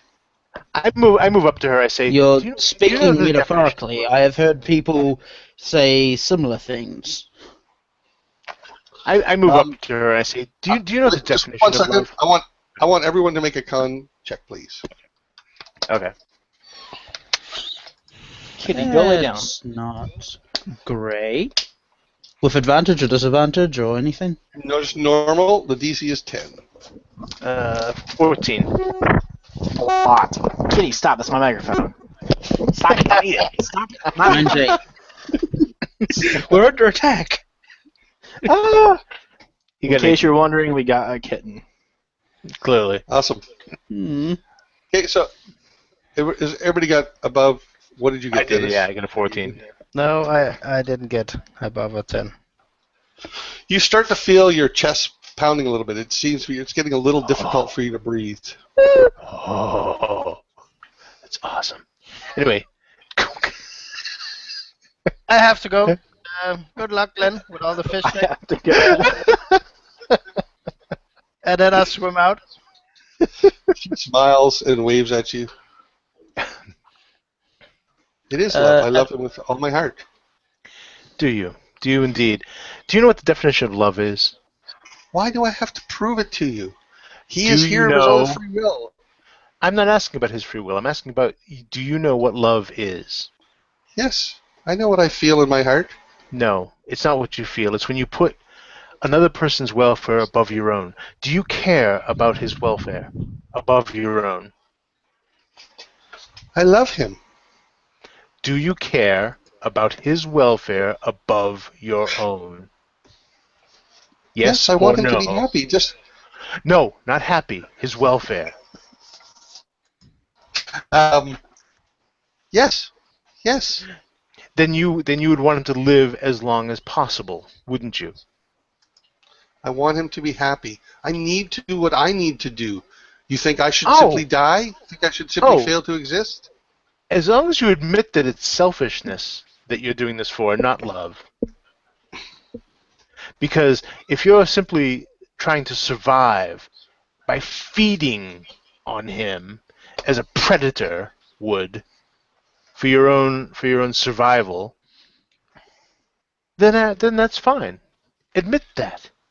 Speak Wait, so, from We your are heart. in she love. We are loves him happy, and You may not like feed on I her flesh, like but you feed on food. and you spew words of hatred and try to make I us speak feel not of hatred. poorly and guilty over the love that we feel for each other. I You speak seek not to of hatred. I interfere in speak. something. You speak of It's your- selfishness. You feed on his love, as a predator feeds on the flesh of its prey. Maybe She swims away, kind of to the back of the cavern, and Glenn swims sort of in front of her, looking at you. Please leave. You're only hurting both of us now. Oh, And wait, she's not wait. I hurting you. think my. Oh, sirs, I think you ought to calm down a bit. And are the two of them together? Yeah, more or less. I'm gonna swim over to them and kind of behind them and place my hand on their shoulders. Wait. She's got her back against the back of the cavern, and he's right in front of that. So you can't really get behind them. Okay. Oh, okay. Okay, so I go next to them and kind of gesture with my left hand to size. Size, why don't you give them apologize to them for disrespecting their way of life? You know the kind of apology that you've wanted to give Everlove ever since you wronged him. Okay, I'm going to ask everyone to make me con save for the remaining Okay. 3. Sure. Wait, who's making con saves? The remaining 3, not Belmera. Yeah, Oh, okay. I got an 11. The DC is 12. So you start to feel you can start to feel your chest pounding. Breathing is getting difficult for you to tolerate. 19. Okay. And Jadet's got a reroll. Yeah, I clicked roll and it started just popping up dice, like just tick it. Oh, So, yeah. cool. Pick one. 17. Yeah. You're okay. So Pick whichever Tauren, you prefer. you're starting to have trouble breathing. Okay, is this like do I feel like I need to leave now, or like it's an Have you impending ever been doom? underwater when you start feeling like you're out of air? Not recently enough to remember. Okay. Your heart starts beating a little faster. Your chest starts feeling tight. Keep in mind you're still 6 feet under the surface. 600 feet under the surface. Mm-hmm. Yeah. Well, Silas, come on. All right. Yeah. So I am. I'm going to sort of move up, and I put my head down, and I sort of hold up my hand. Wait. You doing what? Well, I'm sort of moving up to them with my head sort of Okay, held low. So Glenn's sort of blocking you. Please go. Go now. I have my head low. Say, at least allow me to apologize to the lady here. Clearly, Tolron feels I have wronged her, and it's only right that I should say so. You say a lot of hurtful things that hurt me and hurt her. I'm sorry you don't approve of the decisions I've made. We have no vested interest in this whatsoever. We're simply relaying the hurt of your family. Well, you have done so. Your family feels. You have done so. Please allow him to apologize, or it will weigh upon his conscience later. Yeah, so I sort of move off to the side, not necessarily in an aggressive way, but move aside as if to so they can see her clearly. Line of sight, see her as it partially. were. Yep. Yeah, line of sight, as it were. And yeah, I'm going to send a witch bolt into her. Wow. I know. Okay. Don't blame me. It was Tolron's plan. No free will. Silas, the genius wizard, followed Tolroon's plan. I want that to be known. It's worth a shot at least, right? Okay. So 9 of 12. Hit. Okay. All right. So now, yeah, witch bolt basically is so I can just keep like sending electricity into her each round as long as I maintain I understand. it. So okay. But it does it do damage this round? Yeah. Let me double check. Yeah. I'm pretty sure it does. Yep, 1d12. Okay. So clear and so she takes 5, and I. I would imagine we all because we're in water, we all sort of feel it, kind of like feel the electricity going through us, just as this blinding light sort of just rakes through the water into her. So she screams. And everybody roll initiative. I was. All right. Don't pretend like you had I another want. What do you play? I don't play. I don't have an ending for this quest. No, not you. I was speaking to Tolron. Tolron. Tarun didn't know you could shoot lightning. It sounds like he was going to back out of it. No. Everyone to make me a con save as well. Okay, so I get. Tauren, you're at disadvantage. Okay, I get an 18 for initiative. It doesn't matter. I failed. I got a 23 for initiative though. Okay. All right, 5 for con. Wait 1 second. 1, and I got to roll again. That's Glenn. Oh, I got to hit 1. And okay, so she's going last. All right. So what did you get on your con, Jadat? 18. All right, so you're okay. And what did you get, Talroon? 6. All right, so you are going to take 4 points of damage, and you're in danger of drowning. Silas, you start to feel your chest pound.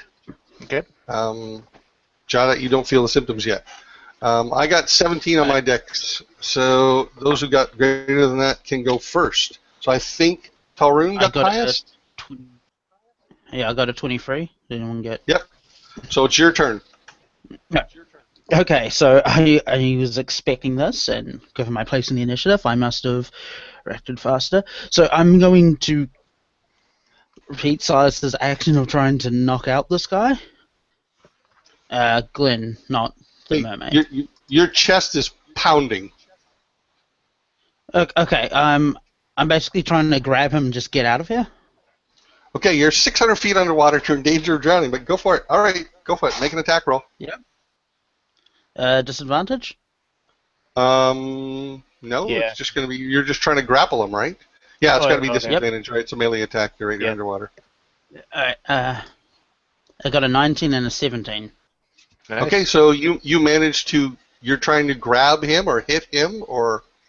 Yeah, I'm just trying to grab him, and then I'm trying to swim out of there. Okay. So you succeeded in grabbing him. Mm-hmm. I believe Jawdad is next in the initiative.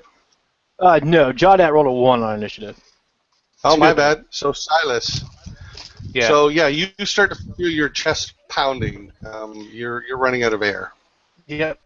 I'm going to maintain my bolt, so I'm going to inflict another D12 worth of damage here. Oh, only 1. So that's a total of 6, I think, so far. Ah! She screams, "Why? Why? We didn't do anything." She knows better. Okay, Glenn's going to try to punch you. I gotta do this twice. Come on, dice, show me the numbers. So 15. Does 15 hit Silas? Your AC's 13 right now. I thought Tolron had him. Oh, my bad. So I gotta make a strength check. Yeah, because Tolron had grappled him and took him away. So I thought. Yeah, my bad. Right, I forgot. Okay, so he doesn't break the grapple. Okay. She is going to get her turn at the same time as you, Jawdat. So what are you going to do? Her action's going to happen regardless, but you still get an action. Stare 100% dumbfounded at what's going on. Yeah, that's kind of how I feel. She is going to grab hold of... She's not even going to attack. She's going to grab hold of Glenn and try and pull him away from you, Talroon. As wounded as she is. And she does not succeed. So she's hanging on to Glenn, and you're hanging on to Glenn. We're back at the top of the order. Okay, so... 1 second. You're going to take another point of damage from drowning. Alright. So I'm going to pull him further, and but now I'm slightly less concerned with saving him because my own life is in peril. Yeah, you're not making very good swimming speed either because he is not helping. And you've got her hanging on there as well. Okay, So you're trying to drag him out, are you? Yeah. Next turn, I'm just gonna try to get out of there. Okay, so you're gonna. I'm doing everything I can to save this Glenn guy. Okay, so you've got this 2-person anchor attached, or that you're hanging on to. Silas. Yep. I'm maintaining my my lightning. Yeah, first of all, wait. First of all, you got to make me a con save. Okay. Well, I got 11 for the lightning, but the con 1 second.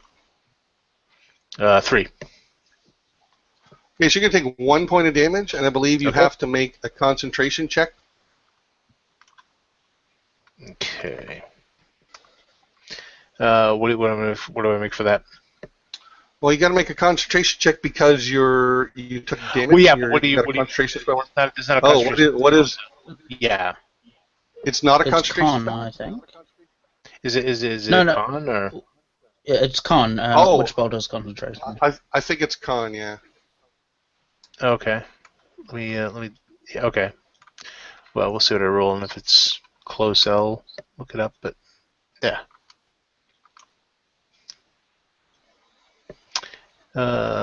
16. Okay. So your spell Rough work. lasts, and Yep. she dies, okay. and so she lets go. Glenn screams in fury, and he is just struggling madly now, trying to get away from you, Telrune. Jadat.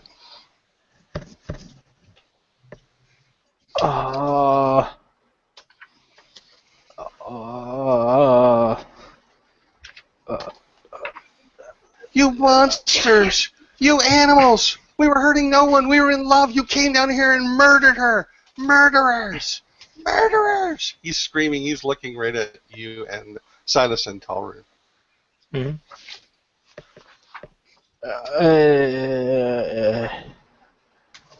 Yeah, I'm completely stymied as I'm looking at the dead fish. Yep, sorry, does not compute. Does not compute. So are you just like treading water But then? I'm probably not even treading water anymore. Just completely, just sort of like mind blanked and wondering. All right, this went bad fast. But yeah, just Okay. Talrun, make me a con save, please. Disadvantage again? No, this is just for damage. Okay. Yeah, Alright, no. so No. you continue to drown and you take another 4 points of damage. Okay, I let go and I'm now just swarming out of there. Yeah, the potion seems to have expired for you. Mm-hmm. So you're madly swimming out. Glenn lets you go, and yeah, he doesn't fight it. Silas, make me a con save. Sure.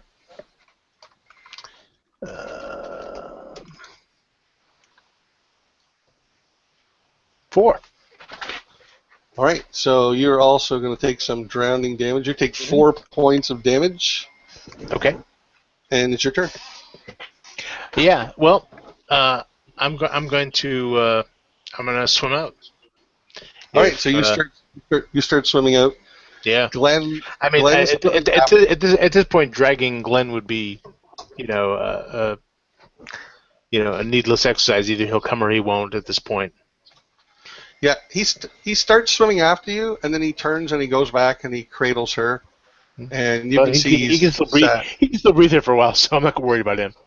So he's holding her, and well, you can't tell underwater, but you get the impression he's crying. Mm-hmm. He's certainly grieving. He gives you a look of pure hate. Hopefully, he'll hate us for many years beyond 5. You judgmental bastard. Jadat. so everybody's left except for myself and Glenn Eugene, and or- the dead Leah. yeah. I'm going to very slowly, almost more like treading water rather than swimming, move towards him. I won't get close enough to invite him to drop her to attack me. But I swim towards him. He's I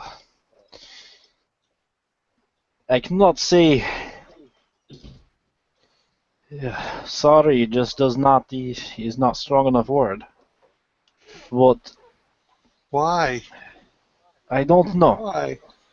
is often we find people, all walks of life, is very scared of what is different. I've learned this long time growing up. Uh, not everyone likes something is appear different. But whether uh, oh jeez, I'd be so much better at this. Whether Leah is meaning to or is not, is some natural part of her is like charm. Not like young lady at bar who winks at you. Not charm, but is like magic charm. Is part of what she is. Is not saying that your emotion is not real, but is like looking at emotion through magnifying lens. Is intensified. I know this because when she touch us, when she let us speak, is I feel tingle. I felt it too. Yes, All I know is I was happy and Eugene. she was happy. Eugene. Yes. Glenn. Glenn is Why? Glenn is lifelong quest for man and world to find love. Is one of ultimate goals. I had it. And he took it Yes, away. but Glenn, if lifelong goal is to find love, and she loved you, but she also loved three other before you, and all of them only 5 years, is what make her so special. She find love 4 times in less time than I've been alive. My Is aunt and uncle separated and she remarried. Yes, but after time, after grieving, after exploration of emotion. Look, I'm not saying that you're wrong. I don't I not know. But No, he's wrong. is sad case Lyra Leah, is she has passed. It's perhaps untimely, but how much longer her magic let you breathe? Let me Speaking of breathe. which, make me a con save. And dun dun dun dun dun dun dun. Dun. Roll. 21. All right, so yeah, you're still okay. You're still okay.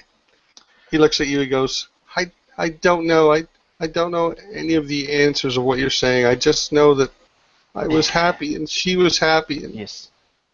Let us do this. Let us go back surface. Let us no, mourn her. go Glenn, away. Glenn, you will die down here. I will take you by Maybe. force if I have to. You know, look at me. I am 5 You times as stay big. away from me. I am Stay half away orc. from me. No, Glenn, you will die. I cannot let 2 people die. You must live to remember her. If nothing else, you must live. Find more of her people. Tell them her story. But Just now you leave me must celebrate alone. her life. He sort of I swings grab in the him. corner. He's almost in a fetal position holding her. I just, if he takes the fish woman with him, he takes the fish woman with him. But I'm gonna scoop him up. I mean, I outmass him if nothing else. Okay? So I'm going to let you succeed on grabbing him, and he doesn't resist your Right. your grapple, but he's hanging on to her, and it's slow going. You've got the That's 3 of fine. them. He's not helping. He's you must So say goodbye. meanwhile, just Good. a second. So meanwhile, Valmera, you have reached, and there's a whole bunch of people gathered around, including Egan. Now, you don't really know the ending of what transpired below, but they're all looking at you expectantly. Where Where's everyone else? Ivan is staying there as well. What happened? As I break the surface, I go. And I crawl to the beach or whatever you call it, Uh-huh. and crawl up, and I just lay on my back. Okay, so people start gathering around you. Talrune, you are swimming for the surface as fast as you make another con save. Okay. Just so you know, I'm literally dead if I don't make this. I didn't ask what your hit points were. Ooh, natural 20. Okay, so you feel this pounding in your chest. You're out of air. You're drowning. Belroth, you're a few hundred feet below him, gathering, gaining on him perhaps, or maybe not. He's swimming like a madman. Yep. Make me a con save as well. Sure. 5. All right, so you're going to take some number 2 points of damage, Okay. and yeah, you are also drowning as well. Okay. Children is dog paddling for life.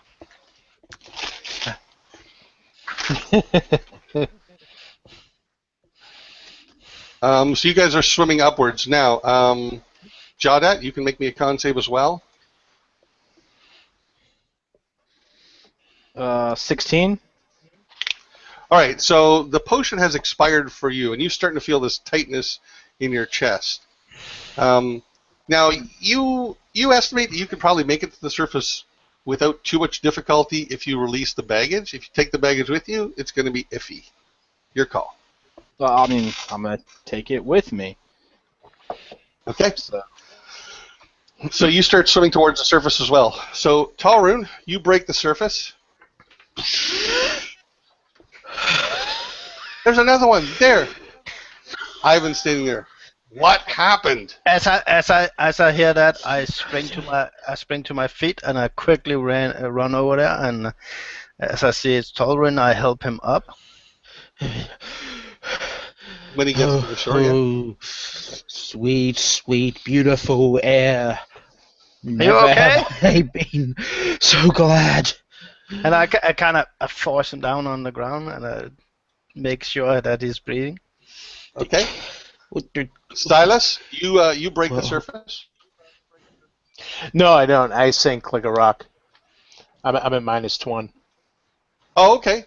So you're just sort of sinking slowly. You don't sink like a rock, but you sink slowly. So Jawdat, you're swimming upwards, and you see the unconscious Silas sinking towards you. Now you're already trailing 2 bodies, Right. and you're out of air. Where are the others? Tolrin. Fine. All right. Pardon me.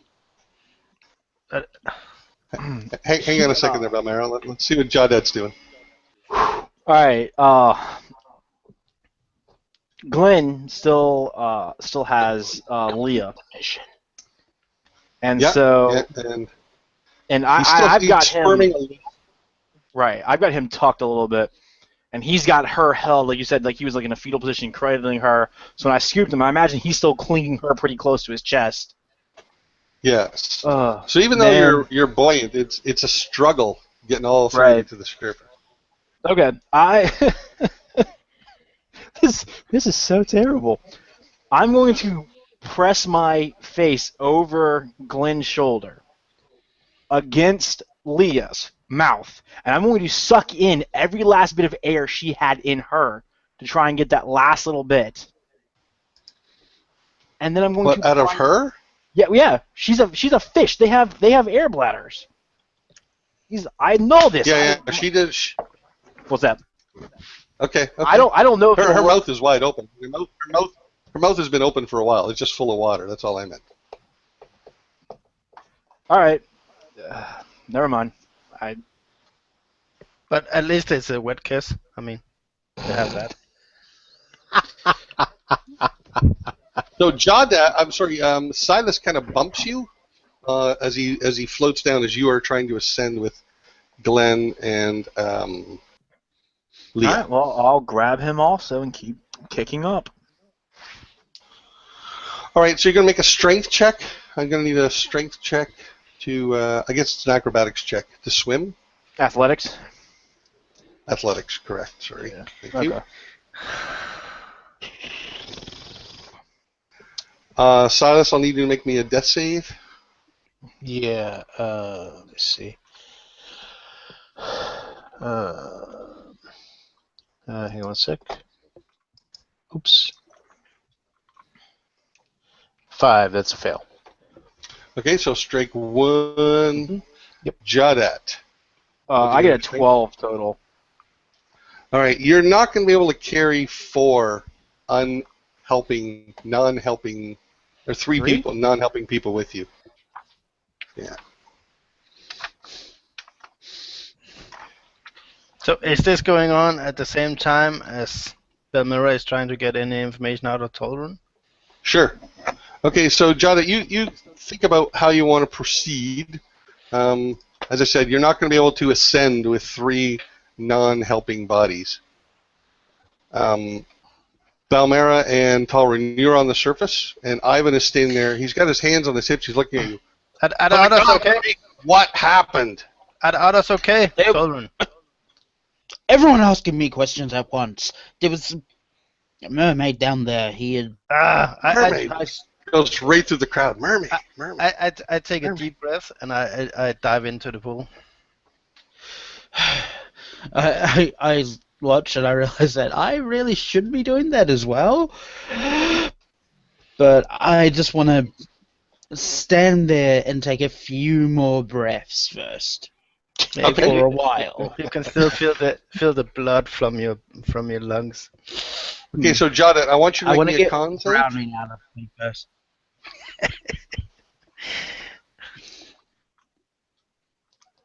You're muted, Steve. 15. Okay. So you are struggling to proceed. You don't take any damage yet. Right. What do you want to do? All right. So I have the Romeo and Juliet in my right arm here, and I've got like a grip on maybe like the ankle or wrist of Silas as he bumped into me. Uh-huh. I look over at him and I sort of arch my back to sort of force my holy symbol up into my view underwater, sort of flicking my chest. And I look at him and I utter a word that's garbled, and I'm going to cast Spare the Dying on him, so it'll stabilize him. Excellent. And then I'm not going to get maybe more than 2 or 3 feet out of it, but I'm going to yank my arm up so that force sends him maybe 2 feet above me. And I'm going to, in that time, the orcish part of me comes out for a moment.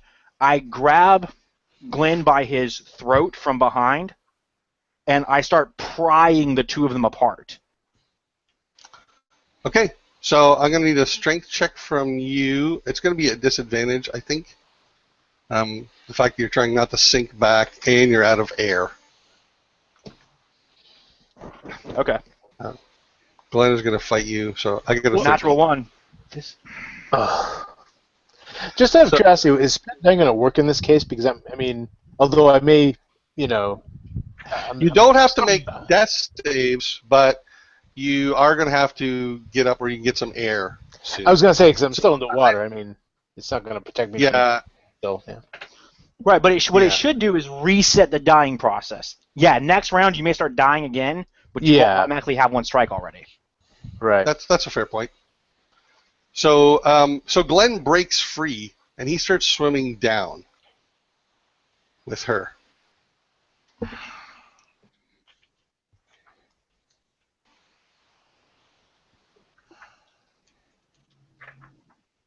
From above, you see a figure from above swimming down towards you.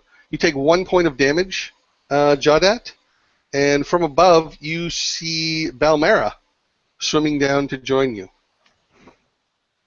Balmera is looking at you. Okay, so what I see is Jadet holding You see Jadat holding, just tossed Silas up, and just a couple of feet below him is Glenn slowly swimming away, cradling the body of Leah. She doesn't care about it. She'll take Cyrus and she'll take Jardath, and she'll kind of like jet upwards, start swinging upwards.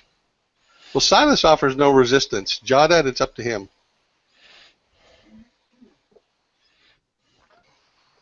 No, that's fine. Okay. So the three of you managed to, or the four of you, I guess. No, the three of you managed to reach the surface. Psh, and they're all standing there looking. What happened? What happened? Ivan says, well, someone tell me what the hell happened. Hey. You guys are all bobbing in the water. Okay. There's about 12 people, or maybe 13 or 14 people. There's a few more townspeople. They're all sort of forming a crowd around the edge at Norwich Point. We are treading water on the surface. As you break the surface, is any of Jardath or Cyrus, are they going like Silas is unconscious. But Jardath is? He seems alive? He seems alive, yes. Okay. How lively are you, Jadat? Are you lively? Yeah, I mean, I've taken 1 point damage. I'm fine. Okay, so you guys are on the surface. Okay, I'll get Cyrus out of the water. Is he alright? Will he be okay? Let me say, going over to help her? I don't know. Silas's eyes are open and his mouth is just agape, and he's just staring into nothing. That's how he sleeps. It is. So there's all people sitting around. What happened? What happened? Mermaid. Ivan's there. Mermaid. For God's sakes, tell me what the hell happened down there. I point to Tolrun. Take care of him. You seem like a medicine man. No, I don't have any idea what to do in a situation like this. Egan looks at Jadat, then he looks at Valmera, then he looks at Talrun. Where's Glenn? We'll explain in a moment. In the meanwhile, it looks like Silas's life may hang in the balance. I will try to give Cyrus CPR based on her limit idea of that you need air, and water is the opposites of air. But she doesn't have anything in medicine.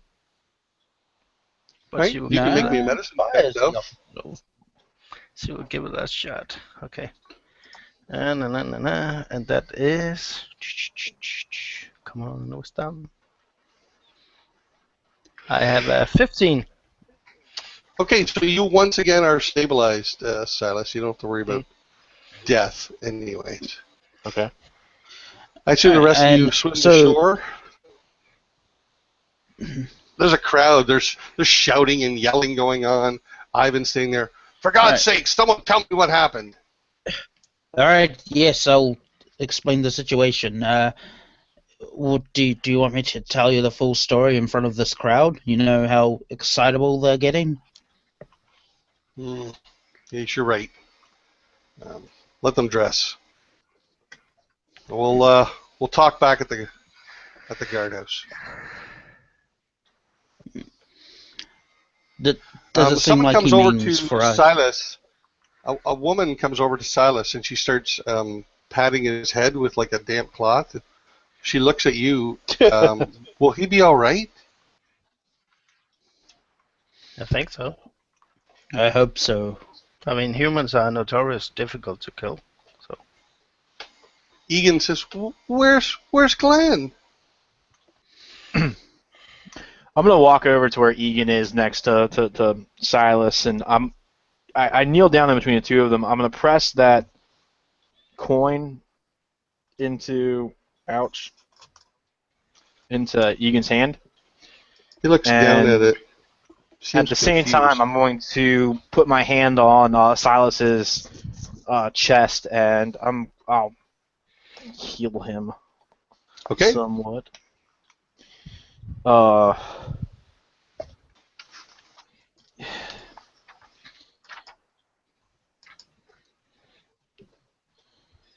Sorry, I don't know the actual amount of it heals anymore. Heal water is cast fire. Need to roll.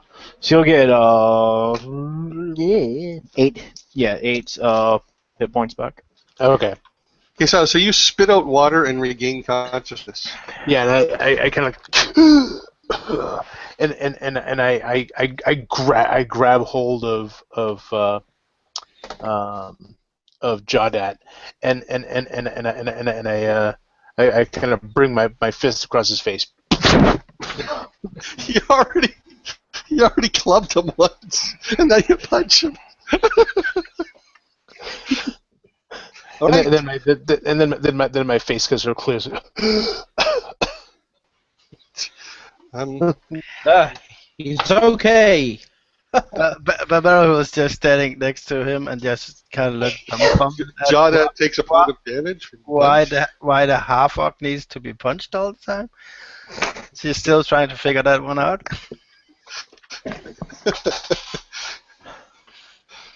I say, where is that fool? So a woman gives you the cloth. The woman that was beating your head, she hands you the cloth. She also hands you the clothes. You didn't leave your clothes there, did you? No. Okay. Sorry. Somebody else has clothes there. They give them back to the toll room. I just sort of wipe my face off and kind of cough into the cloth a bit, and I'm looking around. Where is he? Yes, I want to know, where is Glenn? Tell me. Egan says. I look at him and says, I look back at the water. He's probably still down there. He's an idiot. What? I throw. You the hear a lot of cloth down. ooh from the crowd. Ooh. I throw the cloth down and I get up on my feet. Ivan says, "Let's get out of the streets here." Yeah. I think you're right. I pick up my stuff and put the leather jacket over the wet clothes to kind of cover up. I go over to the young kid. I say, "Your brother was a fool." He starts crying and he hugs Jawdat, who's right there. Shed no tears for him. He made his choice. Is very careful words you choose next, Mr. Silas. Is very careful words you choose next. I choose every word with great precision. I look at Torun kind of like with a puzzled look, kind of silently asking if he's always like that. I would have no idea. Silas, you do not talk to children in that manner, and especially in a circumstance like this. Ivan is trying to steer you towards the guardhouse. Are you guys going along with that? Yeah. I'll sort of reluctantly go with him. I say, well, children need to grow up and see what the world for what it really is. And perhaps if some children did not grow up so terribly, they would not be terrible people. Now, he is still a little boy. Let him mourn in his own time. Not all of us have servants that wipe away our tears. I turn to him and say, he shouldn't have to mourn for a brother who abandoned him. And I kind of shrug off at anyone touching me, and I walk sort of following the direction of Ivan.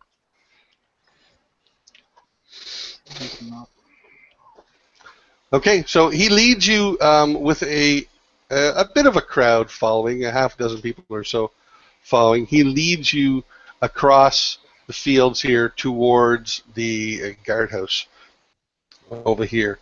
A couple of times Ivan tells them to go back about their business and to clear off, but they just sort of back off.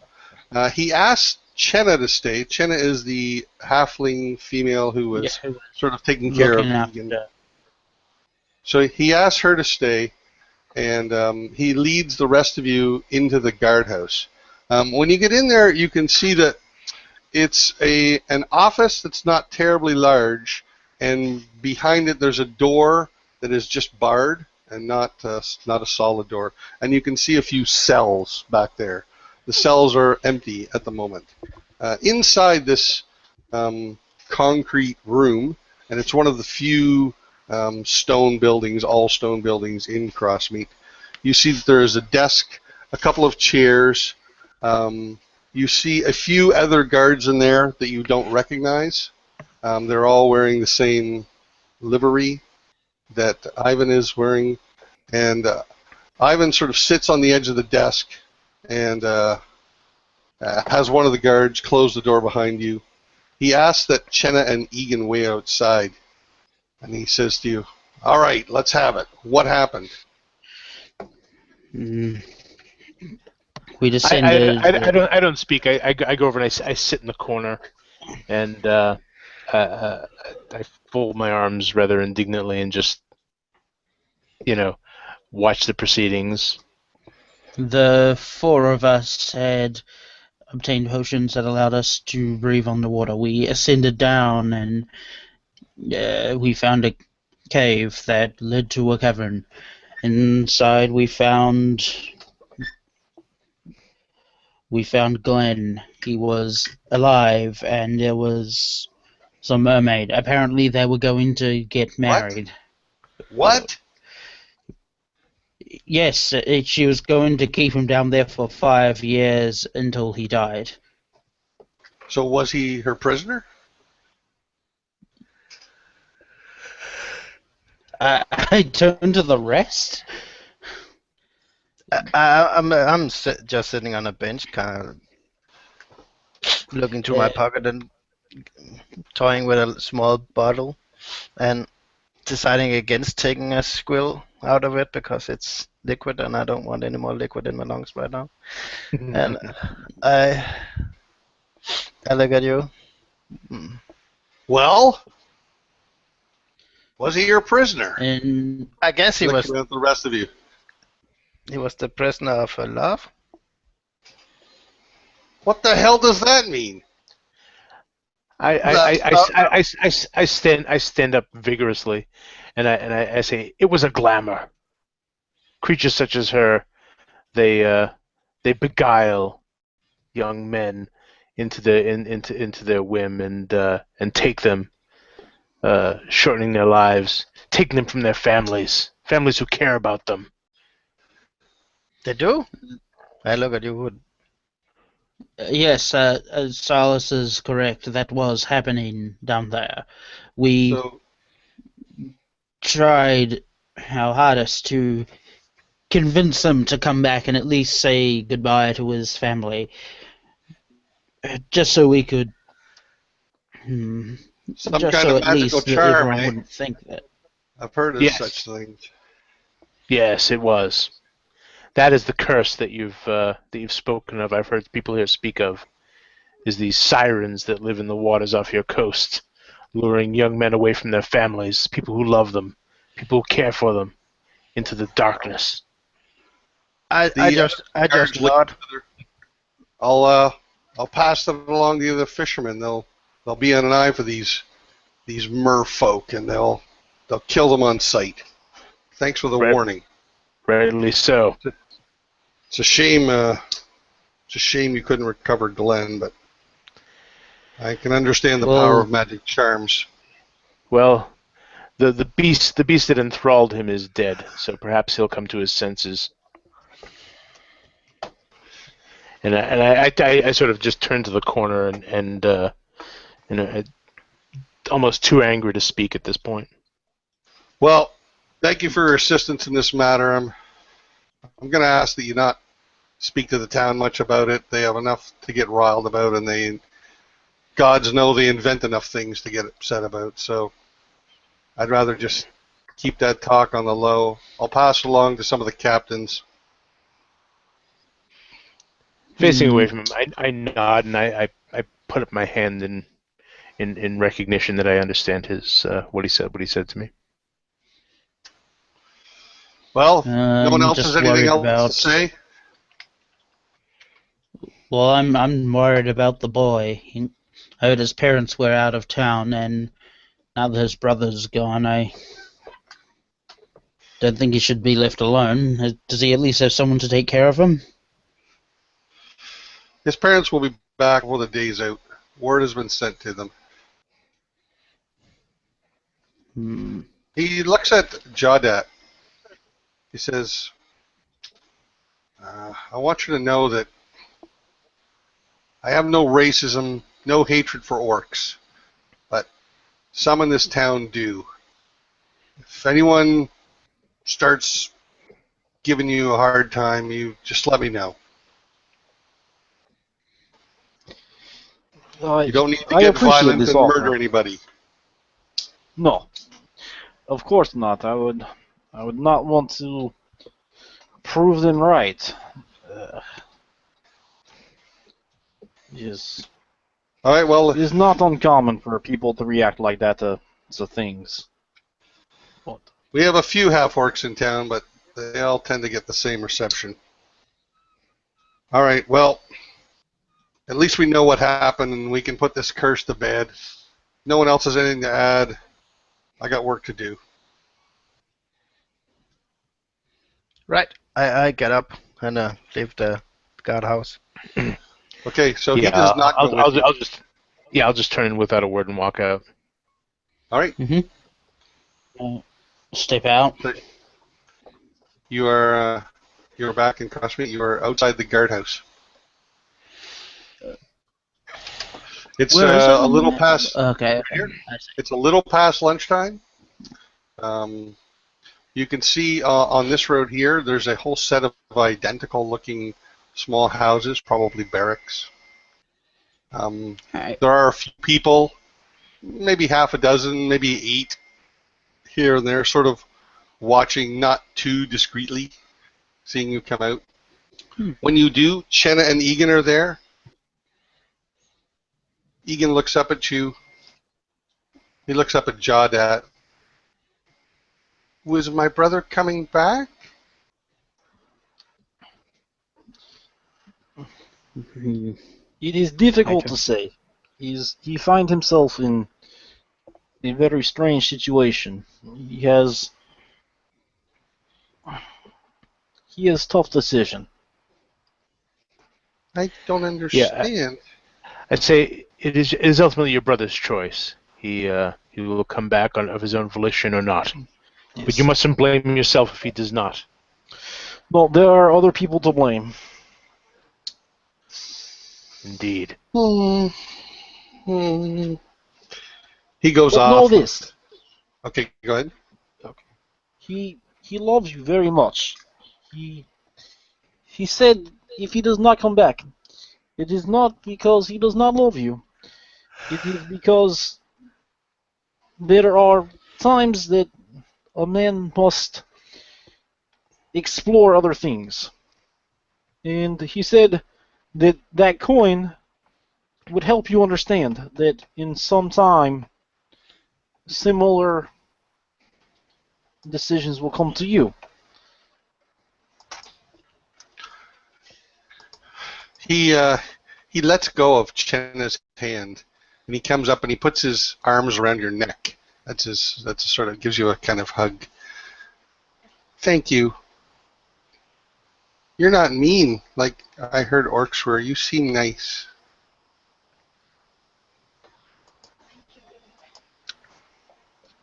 Is my one weakness.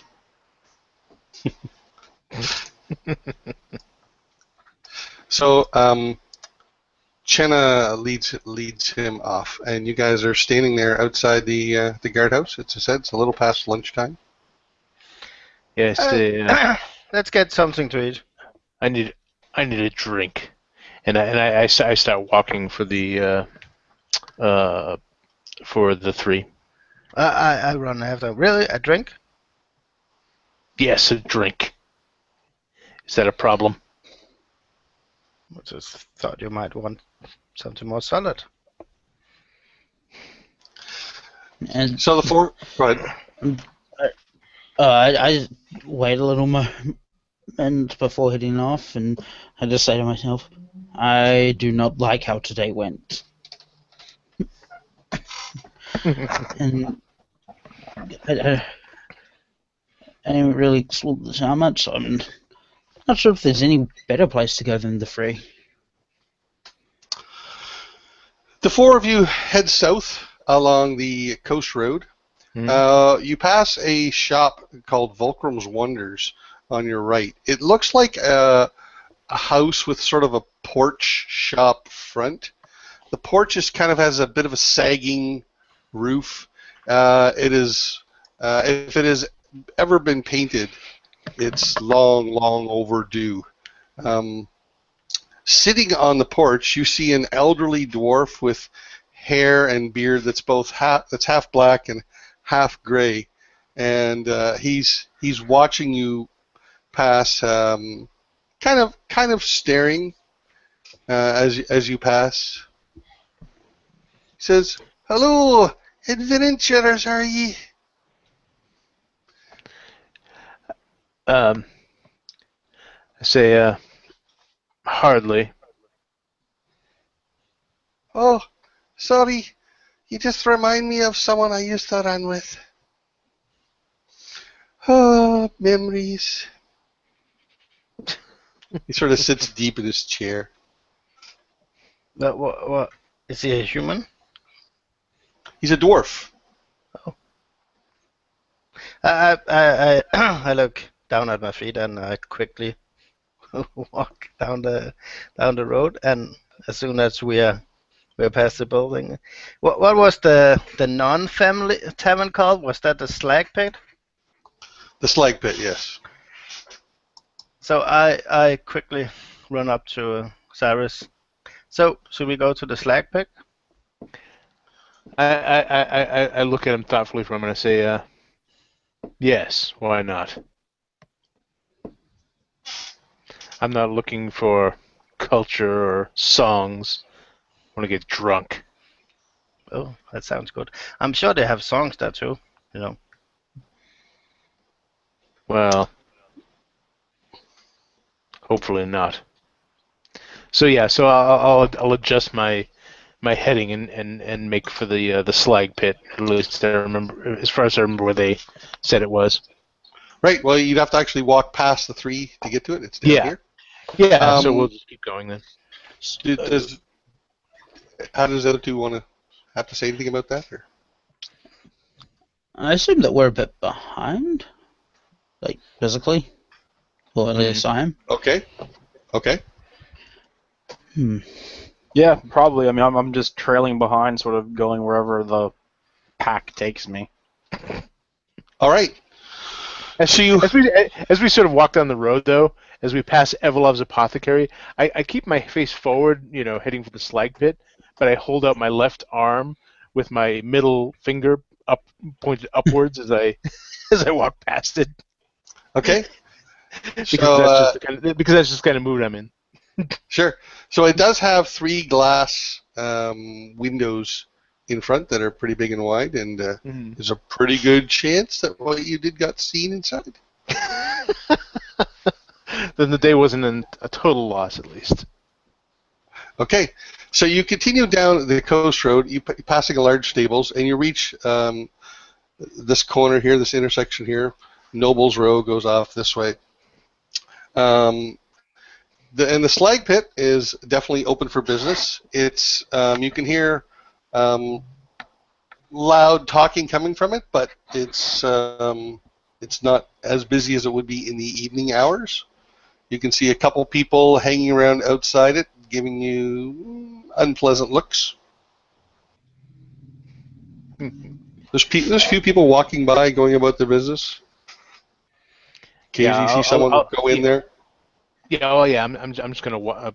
I'm assuming I'm in the front here at this point because I'm just trudging on ahead, and I just trudge right in, and do a quick assessment before I make out where the bar is and head straight for it.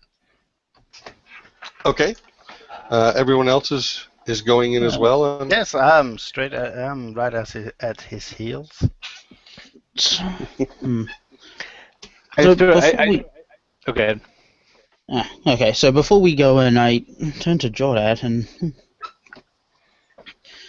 I don't think I did the right thing back there. Yeah, it's hard to say, but decisions like that, once made, if you second guess, if you keep thinking about it, is like small parasite. Eventually, it eats all insides.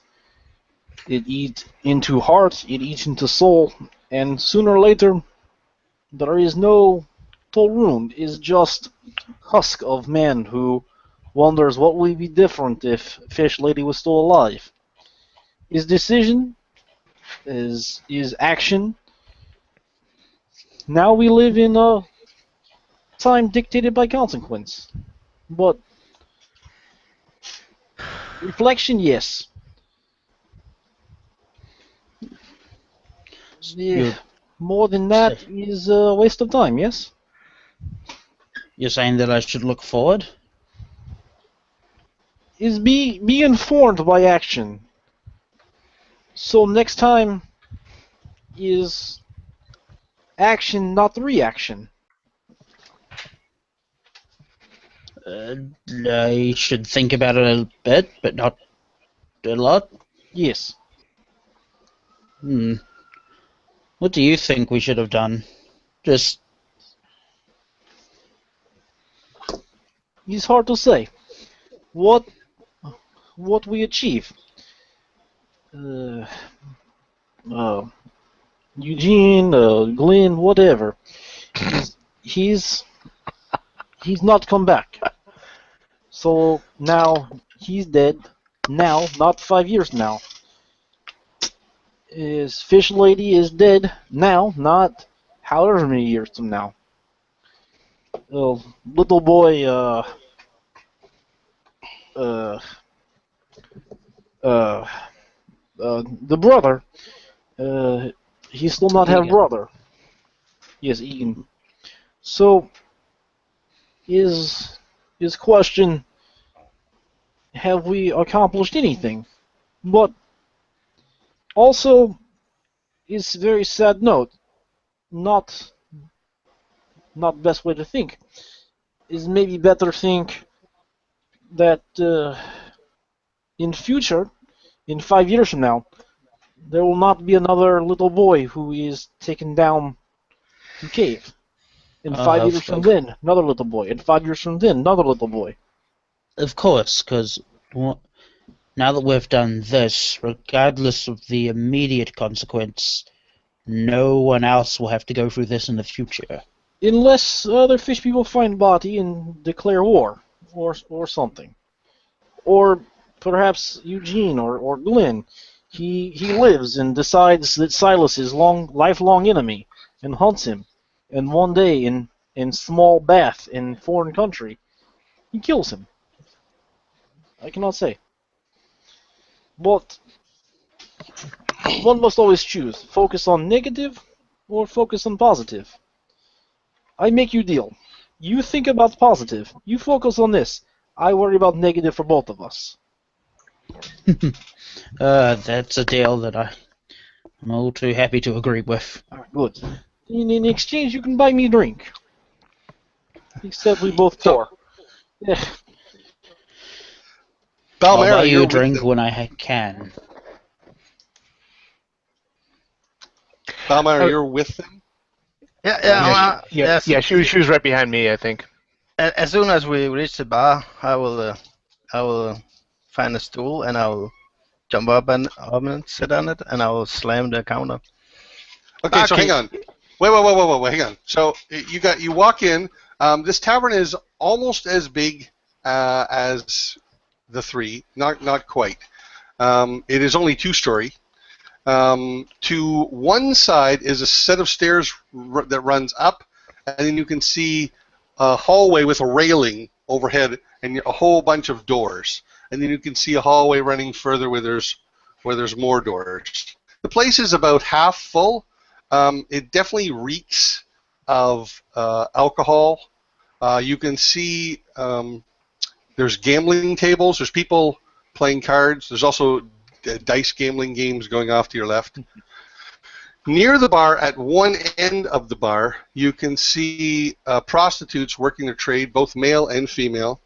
The place is a mixture of numerous races, and behind the bar, you see a half-orc who is shirtless and gives you a mean look when you approach.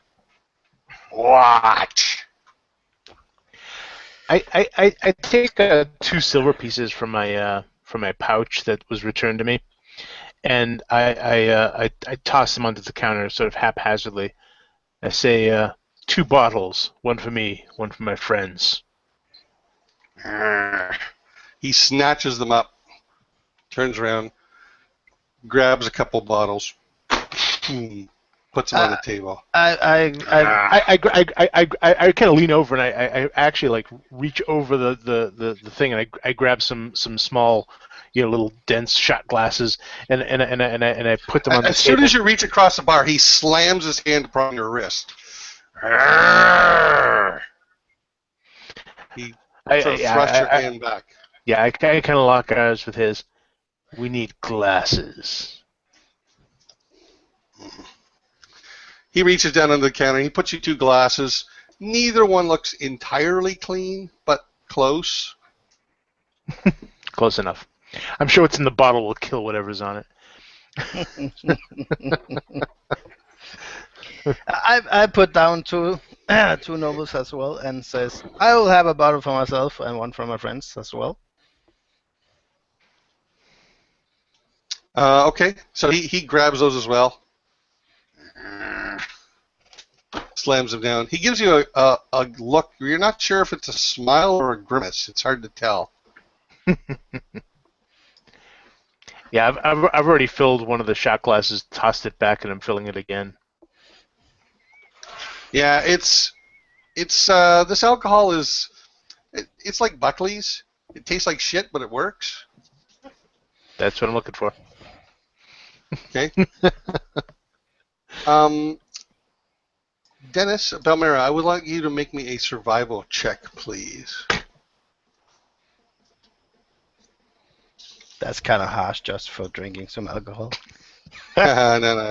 It's not for Make it that save. Make it that save. That's funny. It's poison. Yeah, 13. Okay. So Jawdat and Talroon, are you joining them at the bar, or are you finding a table somewhere?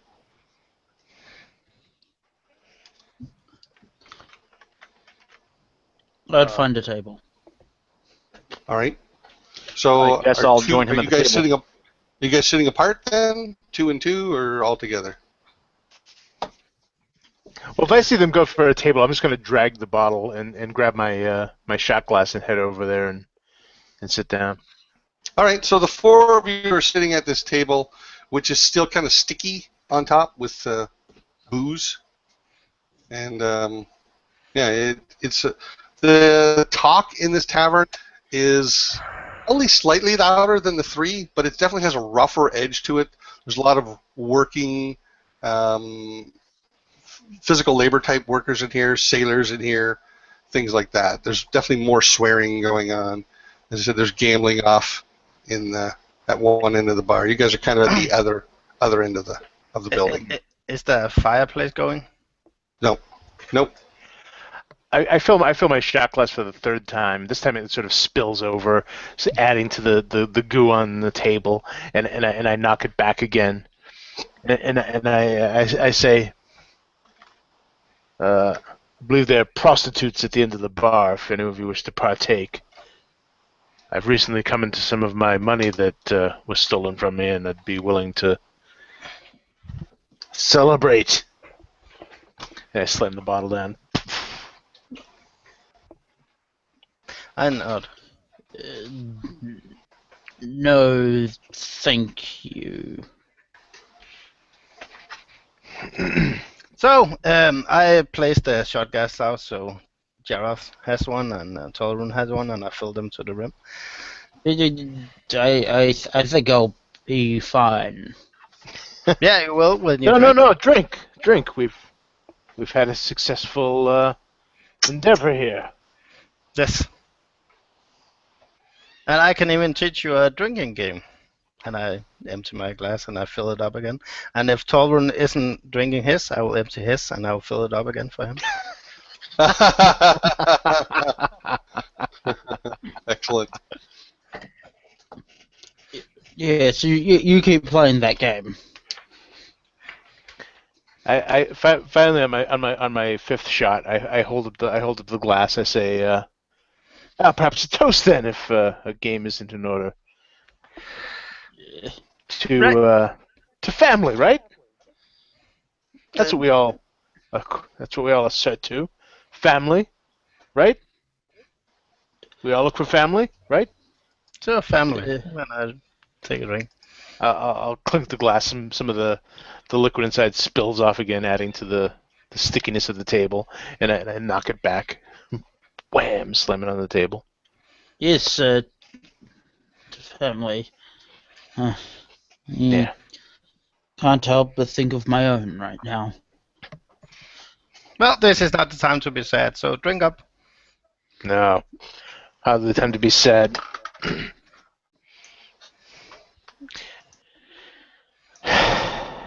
Don't you people drink? I do. I pour myself another one, and then I'll pour one for Belmera as well, and you. Yeah.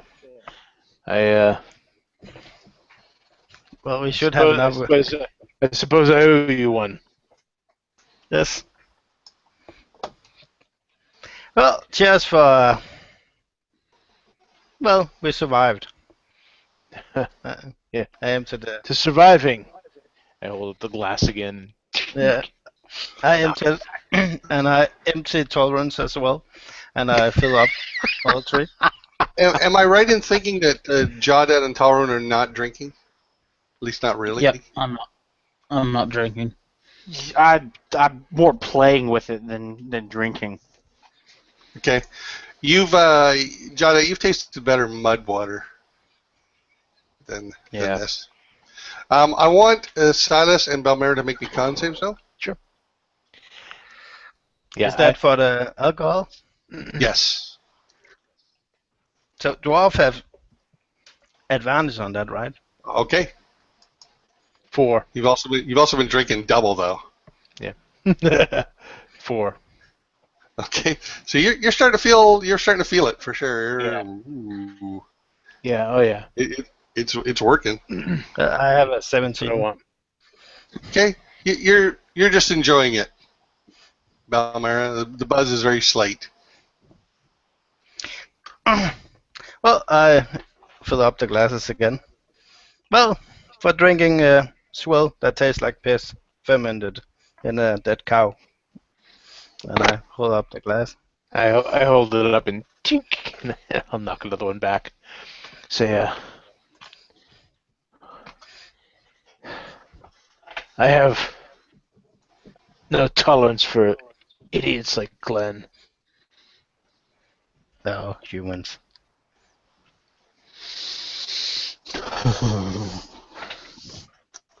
All right, so you're sitting there enjoying your cups. Some of you, anyway. The rest of you are probably enjoying the smell, the scenery. I don't know what you're enjoying. I don't really know what you're enjoying in here. Oh yeah, the ambiance. The ambiance. It's wonderful. And there's a few patrons coming and going. As I said, it's about half full.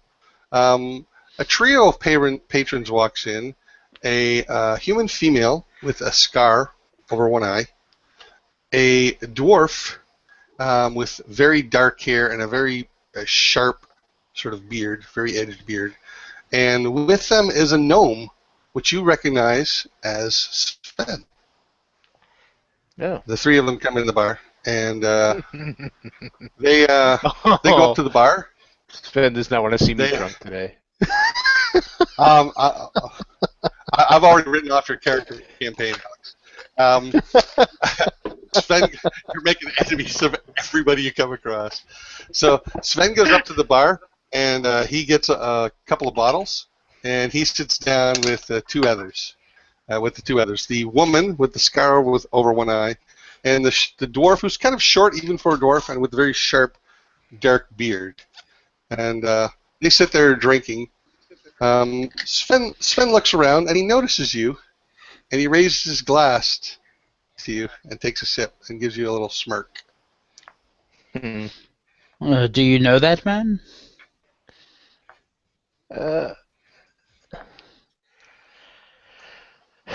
Not no, as particularly. He is present when I was robbed. Let's just say I don't trust him.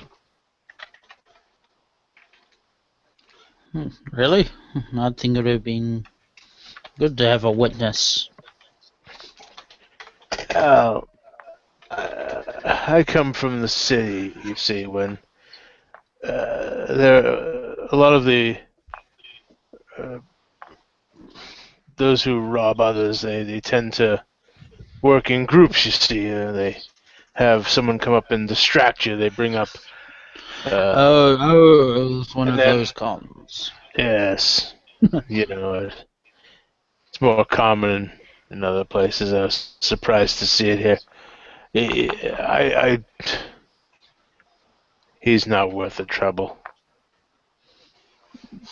Maybe Yes, a few more drinks, and I'll go piss on his shoe or something. And I take another drink. I would like Balmera, Jawdat, and Talrun to make me an insight check, please.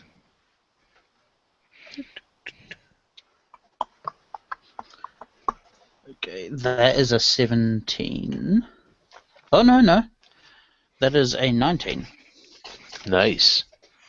Okay, it should be survival, I'm sorry. Not insight. Oh, You can sorry. use the same. Then it is a 17.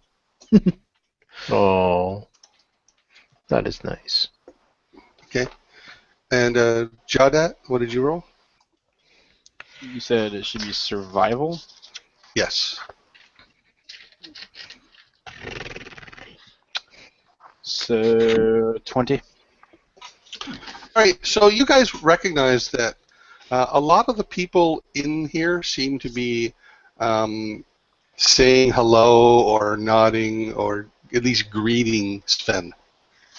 Several of the patrons. He seems to be popular. He is beloved by everyone here. I didn't say that. I did not didn't say say I was that. going to interpret it Don't correctly. put words in the DM's mouth. Did not say that.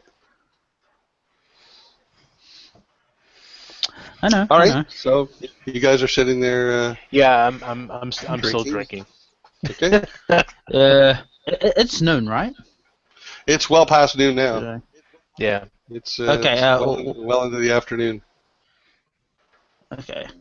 You've been sitting there for 3 hours not drinking, and Jawdat's been sitting there for 3 hours nursing Yeah. the drink. Fortunately, Balmera and Silas have Okay. been doing the drinking for you. Yeah. We're picking up. yes, We're picking up the slack for you guys. Don't worry. That's it. So we are to waste the entire day of drink. Waste? It's not waste. Not at all. You're Just, yes, it's a waste.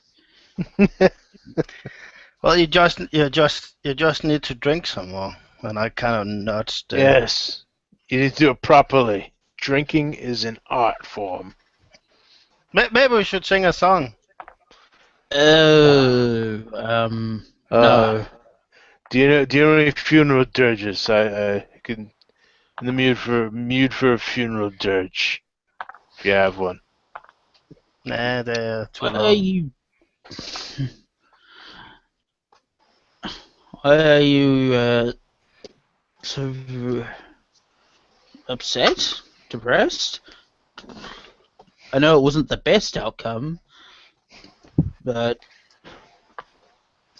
Do you have a family, Rune. Yes, I have 3 sisters and parents. Do you get on? Do you get on well with them? Yes, so So you can I appreciate what it's like to have a family, someone who looks out after you. yes, I can. I've got no tolerance for idiots like that who would abandon such a family for lust. I break in. He has no tolerance, and I kind of get tolerant as slap. I point at Telmir and nod vigorously. Right. Do you slap the half orc just out of tradition, or? No. No. No. I probably miss him anyway. I'm pretty drunk. So I say, it's been a very, very bad day, and I'd really like to do my best to forget it. I'm hoping that this will drown my brain as I almost died today. Trying to save some ungrateful, useless.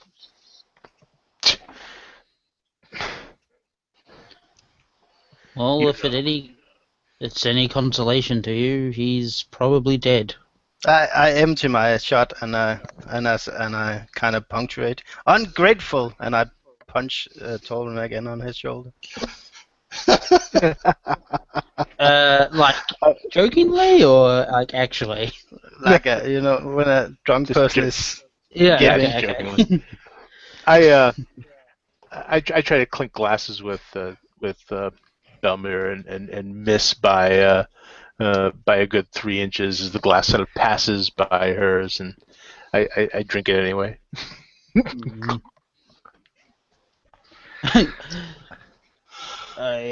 Some don't realize. Some just don't realize what it's like to have a family that cares for them, that they would throw it aside like trash, like swill refuse in the road. Yeah, like refuse. And I empty my shot. This time I don't try to clink glasses because I've given up on that, so I just sort of raise it in her general direction, and I knock another one back. And as I do that, I spill tolerance glass, and I realize that I've done that. So in a drunken fashion, I try to scoop the spilled drink into his glass again, and I put a half full glass in front of him, and I top it up with the rest of the bottle. Okay. I look rather disappointed at the maybe inch and a half or so at the bottom of the bottle as I sort of hold it up to one of the lamps nearby and kind of wave around. Now, patrons have been going in and out all afternoon while at least 2 of you have been getting drunk. But a patron walks in, which certainly gets the attention, at least briefly, of most of the people in the room.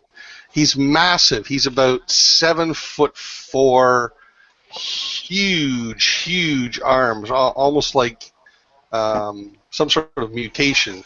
And then you realize he's not fully human. He's at least partly ogre. And he comes wandering in, and he's like... He goes over to the bar, and he starts talking to Slag. People clear a path around wrong. I put my arm around Balmira, and I sort of lean in and to whisper in her ear, though of course everyone can probably hear me. I think Johnette's father has shown up. Yeah. Everybody at the table can clearly hear that and respond. Probably, yeah. See, that sounded like a snort. I was like just about to ask Jordat if he knew what that was, but given that I said that, he's worried that might be offensive. It's mildly racist, yes, I admit that. Well, technically, Jawdat looks more like slag than wrong. Yeah. I didn't realize they could get that big. Go ahead. They can get pretty big, and I look at him with blurry eyes. You're I looking kinda- like even above him. A halfling comes up to the table. He's sort of bow-legged, and he's carrying a tray which has some empty glasses on it. And he comes up. You want something? I kind of look at the almost empty bottle. I say, and I kind of look over back at Belmira. What do you think? Another one?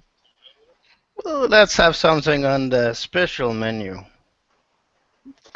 Do they have that here? I know. Do you have a special menu?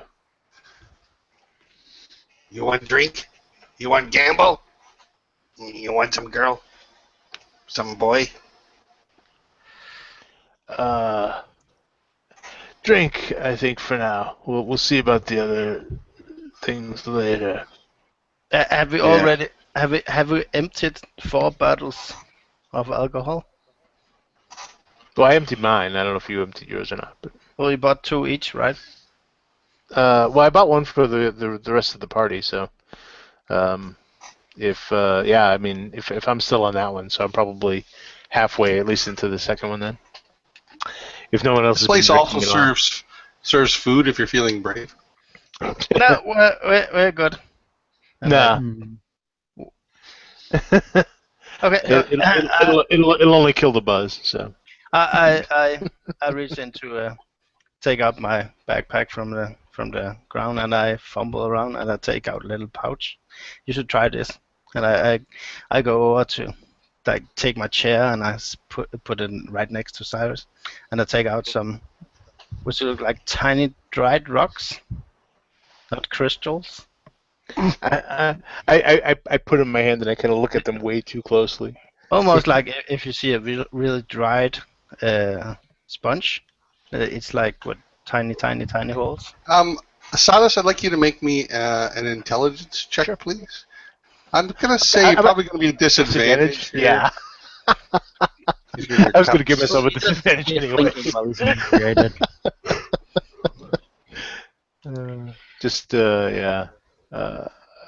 Yeah. So 6. Yeah, they're not rocks. I say, I have some experience with alcohol. No, the other one, alchemy. What is this? It's medicine, and I take a small pinch, like a little finger. Mm-hmm. I kind of put it in his mouth. Okay, I take it. What does it taste like? I take some myself. It tastes like dirt, but it's kind of like it dissolves. It's similar to like pot rock. Okay. Rocks. Okay. It might be like a chalky mushroom kind of thing, like like kind of muddy, dirty sort of flavor. Ugh. Powdery. I might need another drink after that.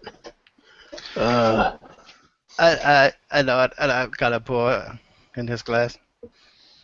And I nod my thanks, and I kind of I put the alcohol in my mouth, and I kind of swish it around like side to side, And I held myself to a healthy portion, And I look towards Jabba, Death, and Torun, and I decide against it, and I put away the pouch. So after seeing this, Thorin has had enough of just like, yeah.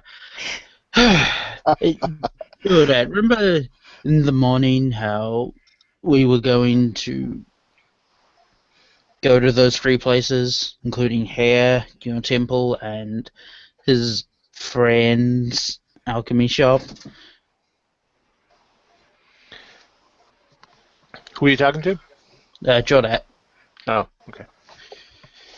He's Go ahead. it was planned, yes, but Well, his way there's of still changing. time in the day. Do you want to go to your... That's enough of that. I'd like Jadat and Torun to make me insight checks with advantage, please. Alright, that is a 21. Nice. Natural 20 plus 5, 25? Okay, so Torun, you recognize that both Silas and Balmera are wrecked. But Jadat, you in particular recognize that Balmera has a different sort of intoxication than Silas does. Okay. And so while you're standing there having this conversation, you feel as much as see and hear Wrong approach your table, and he puts a heavy hand, not heavily, upon your shoulder, Jadat. He says, "Slag wants to speak with you." Yes. Okay. Yeah, why not? Just him, or... He just stares at you. You can smell his breath. Isn't that pleasant? Is he staring at me like... or just like he vacant? No, he's looking at you with a little bit of intensity. You can translate that however you like. Is he fine if I accompany with him to see Slag? Anything? He's okay, Torun. You can come. As soon as you Alright. try to get up, he puts a big hand on your chest and just pushes you back under the chair. No, I was just him. wrong. So there was a no to the first thing I asked. Okay. He stares at you again. Well, At this point, I'm just confused. let's go. It's okay. So Wrong goes off and he leads you towards the bar, Jadat. You see Slag standing behind the bar, and he gestures you down to one end. And so you guys go down to the end, which is kind of underneath the stairs, which go up to the overhead walkway with the railing. He says to you, "Why are you here?" He's bar. "I mean in this town. Why are you here?" Because there's no bars in woods. He puts his hand on, grabs you by like the shirt like this. "Why did you come to this town?" He's where boat take me.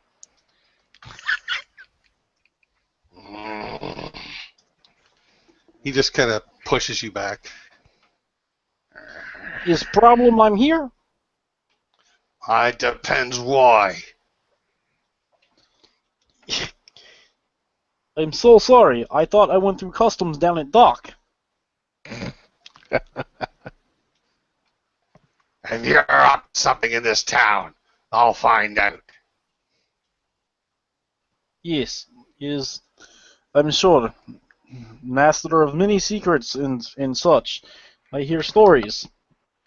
But no, I'm here. If his problem, let me know now. Stay out of my business. I was not in your business. I have no intent to open up bar. Just don't poke your nose where it doesn't belong. Is something you want to tell me? I feel like you are being vague for no reason. He storms off, just kind of looks at you at his shoulders. He walks away from you. Yeah. Why did I come to town? It's full of idiots.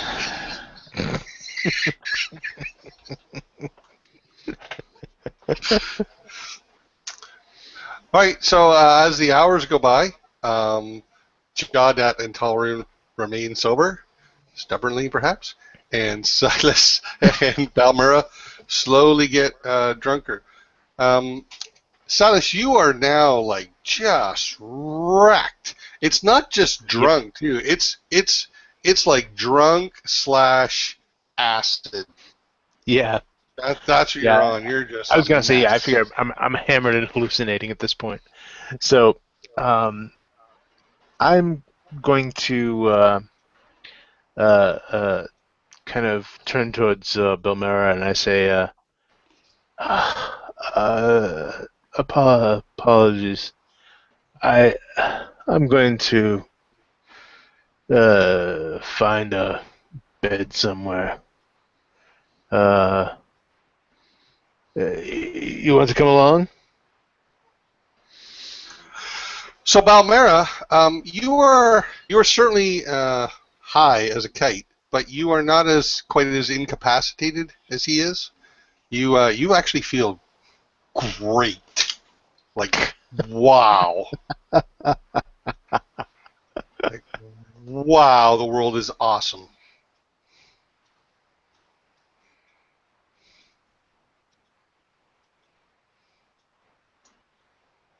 We can't hear you, Bilmera, if you're talking. Okay, sorry. She was kind of contemplating either she wanted to pick a fight or have sex. So, with that in mind, she will just follow him. Are we gonna fight somewhere? Do you really want to know? With both, it might be a little bit of both. I hadn't written this in the script till session 5.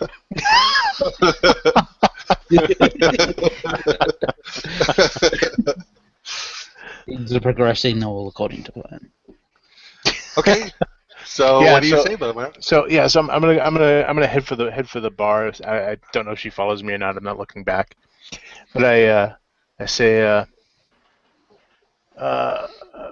how much is a room? So Slag is there.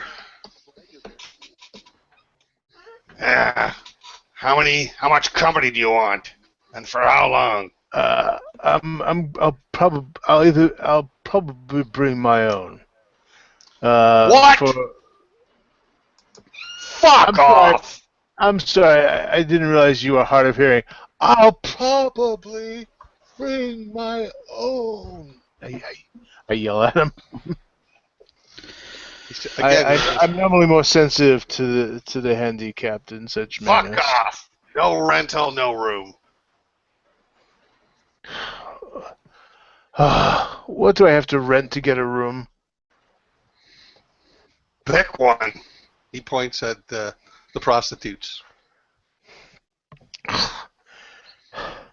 I don't really care, so I just point to anyone, the nearest one. I say that one, fine. 1 hour. 1 hour. I need a night's sleep. Do you have any rooms where people can sleep for a night? No.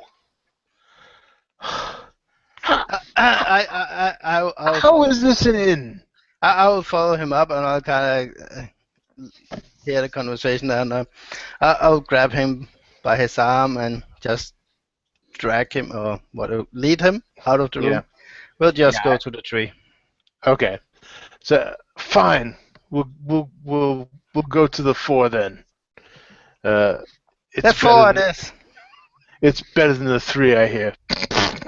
I kind of snicker as we go through the doors. And Right, so- I assume we're not here for the rest of the night. So Jawdet and Talrun, you see them leave as a couple. So, Sitting here, probably the most awkward silence of any role-playing game ever. I just end up and yes, today is definitely not going anything like I thought it would. And this is the point where both of them are starting to drink. Well, yeah, we actually left probably like two bottles that were like maybe a On the quarter floor, full. so A no, we're quarter not. full. Is well, we still do not have any money.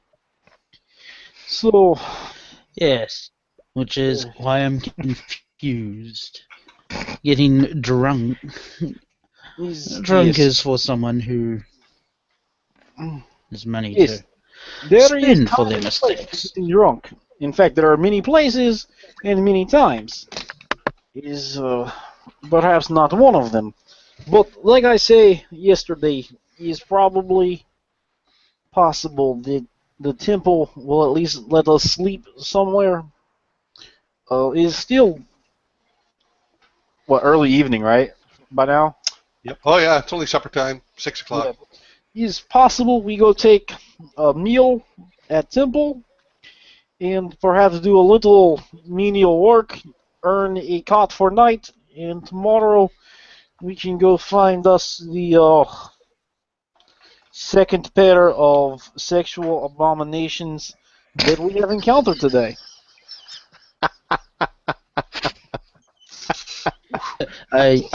You mean the third pair?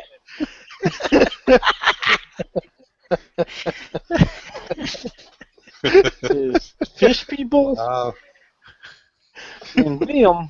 What is third? Well, Jada can think about that while No, Torben is making long The eyes. third. I was going to imagine the next morning where Belmira and Silas remember nothing of the evening before. They just sort of wake up like in bed. It's like, what happened? None of them will No, speak. you'll wake Not a up in single the memory most of what random place with a So, yeah, completely random assortment of items on you. I'm going to make my way across town to the Temple of Joaquin. And, Okay. Yeah, I'm following. Okay. I know you're a stranger to these parts, but I hope your temple works like you say it does. I am not sure, but each temple has a policy for acolytes to at least give them place to stay. I am hoping that they will allow you to stay also. If not, I you hope may so have too. my room and I will sleep in courtyard. It's not a problem. But first we must ask. Mhm. I look really worried that the prospect of you making that sacrifice. So yeah, over to the Temple of Joaquin. All right, so you guys cross town to Joaquin. I'm going to get to you in just a second. Over at the 3, Balmera and Silas manages to make their way weavingly there. Silas, you're kind of on the border of sort of fading in and out of consciousness a little bit and a little bit delirious. Balmera, you feel amazing, like, wow. Everything is just fantastic. Well, she will kind of like when you're escorting, when you're walking with a friend that's way more drunk than you. So she's kind of like have his arm and kind of steer him, and sometimes when he needs a break, she will kind of stand next to him. I'm thinking with your height differential, you're practically going to be a crutch. Yeah. Yeah, yes, Sana. She's not a tiny dwarf. He is rather tall for a dwarf, but while they're walking down the streets, feeling in a good mood, she will to loudly and badly sing drunken songs. Welcome, drunken songs. I'll try and pick up on them and join in, but I can't really pick up on the lyrics, so it comes up more as just sort of a slurred accompaniment, just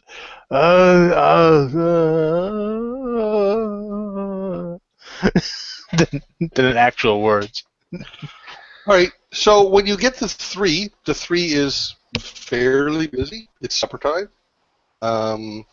You see Gwen is working, Faye is working, Ron is also working. The tables are mostly full. Gwen sees you come in. She says, "Yes, would you like a table?" You would like a room? Why? Yeah, shh. We need a room. We're very tired. It's been a long day. And are you growing wings out of your back? She seemed confused. No. Ah, I will. never mind that. Just. She says to you, Bubber. She says, "Just hold him here. I will get you a key in a room." Mm. Excellent. She goes back to the bar. Go ahead. I lean over to Bummer. Did you see the wings, or was that just me? Yeah. I just nod and smile. I thought so. She goes over to the bar where Faye is standing on a box that elevates her so that she can be above the counter. And she exchanges some words. As I said, the place is fairly busy and noisy, but it's a pleasant conversation. It's not particularly rowdy. And then she comes back. Gwen comes back to you after a bit, and she says, we all heard about what you did today, so she's going to give you a private room for only 3 nobles, which is less than half the cost. I look at my little pouch and I kind of shake it around, and I kind of fish out the last 3 silver that I can muster out of it, and I look at the few copper left. I say, and I put them in her hand. I say, "Hey, here you go. It's fine. Thank you." She gives us a key. I lean in and She gives you a key, and she also gives you a glass of water. as she Maybe does he that, could use this. as she does that, I lean in and I kind of stroke her down her face. You're so pretty. She steps back like kind of shocked, like, oh, thank you. She turns and she quickly moves away. And I kind of hold up the key high and I say very loudly, "To battle!" And I go up the stairs.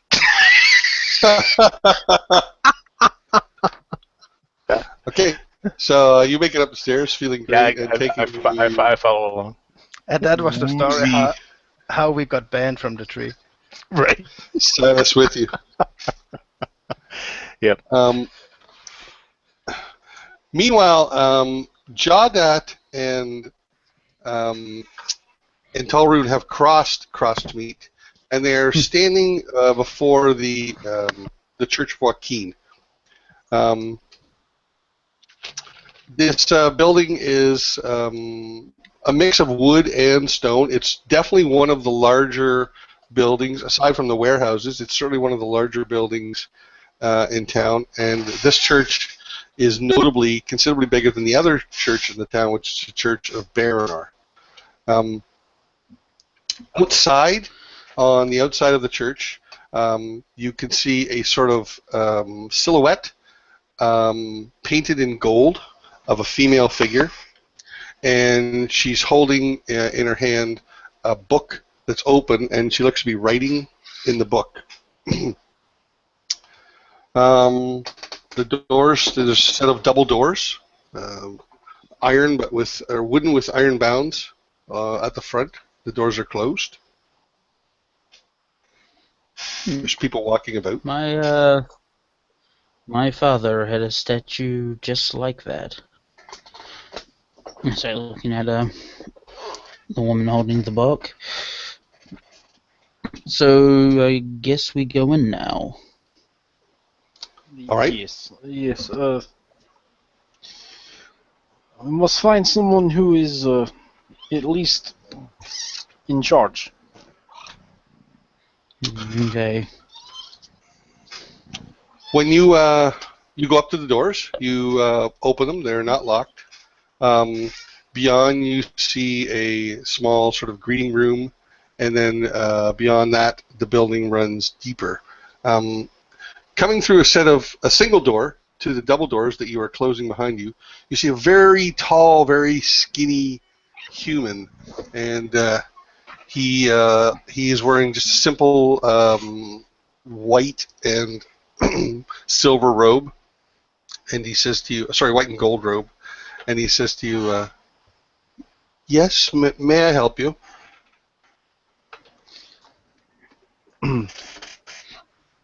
Yes. My name is Jordat. I am from Temple in South, and I was told that if I ever ventured out, that I might be able to seek shelter in a temple such as this. You are a Wakinar? That's the word for worshippers of Yes. Joaquin. Right. Yes. I grew up in a temple that my mother oversaw. But I am my friend. He is not, but his father may have been. But we find ourselves in an unfortunate position that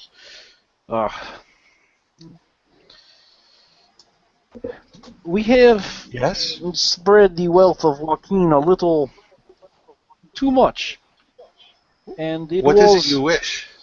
it was the trip here that well, I find myself without coin, as does my friend here. Oh dear. Just a moment, please. Wait here. And he disappears and goes back deeper into the church. Is And that a bad go ahead. sign?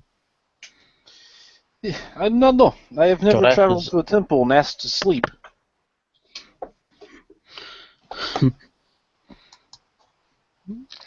Well, I hope something good comes of today. He comes back with a halfling with him who's in much nicer robes, like a very nice gold trim around his robes. And in fact, his robes are mostly gold with a bit of white, whereas the other ones are the reverse. The taller fellow is the reverse. And he has a very finely trimmed beard, this halfling. And he looks at you and says, Yes, I am Eppen Goldlabel. I am the priest of Joaquin, and how may I help you? As I was telling the other man, my name is Jordat. I am from the south, and I find myself traveling is in part life change, is in part perhaps instruction from Joaquin. I have come to this town seeking what she explained to me as a fortune. I am not sure is in coin or knowledge or is what, but I know it is not in coin yet, as I do not have any. But I was told when traveling that it is possible for walking hours to ask for a place of rest, temporarily, of course, and is such that I've come to ask of your temple. Well, it's difficult to turn down a fellow walking-ar, but it does not fatten our coffers any. I will say this to you. This fortune you mentioned, how about I let you stay here for 2 nights, and in exchange, should walking-ar bless you enough to find this fortune, then you place some not insignificant portion of that finding within my coffers. I will think of you as an investment. This is all very possible, but you know as well as I do that is not always coin. That is the wealth Joaquin speaks of. Or Joaquin speaks of is also of knowledge. Is only second in dogma of search for knowledge. Is I can fill many coffers with many words and many thoughts, but if not coin, Yes, but this is a church that primarily focuses on commerce, and commerce is a way of life in this town. And as a walking-ar, I will not turn you down. And as I said, I will give you a bed for 2 nights, and you will in the future, at some time when Joaquin favors you, find your way to fill some of my coppers.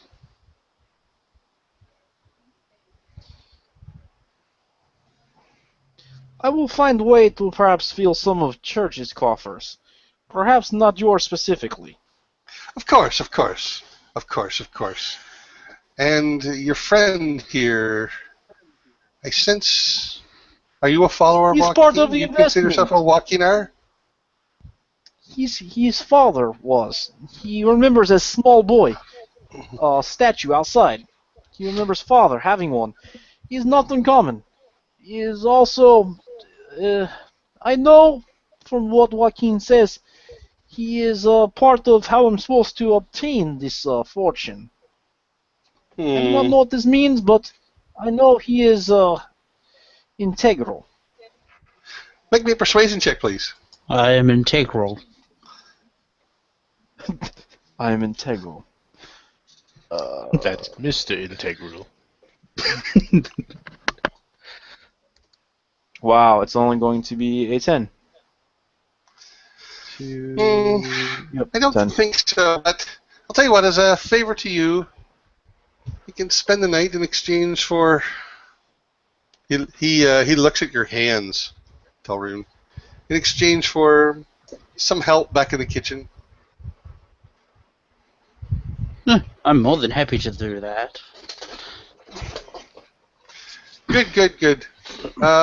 Arthur, show him to the kitchen. He gestures to the human. And Eppin puts his arm around your waist there, Jaudet. And you, tall one, you come with me. Tell me of this treasure you know of. I think we're going to call it right there. We've got rooms for Jaudet and Talroon in the Church of Joaquin, and apparently Balmera and Silas are sharing a bed. That you guys can decide before next week what happens. Thank you everyone for watching. There was certainly a lot of stuff tonight that I didn't expect, but that's cool. Like, comment, subscribe. I especially love comments, and we'll be doing it again next week. Thank you for watching. Bye.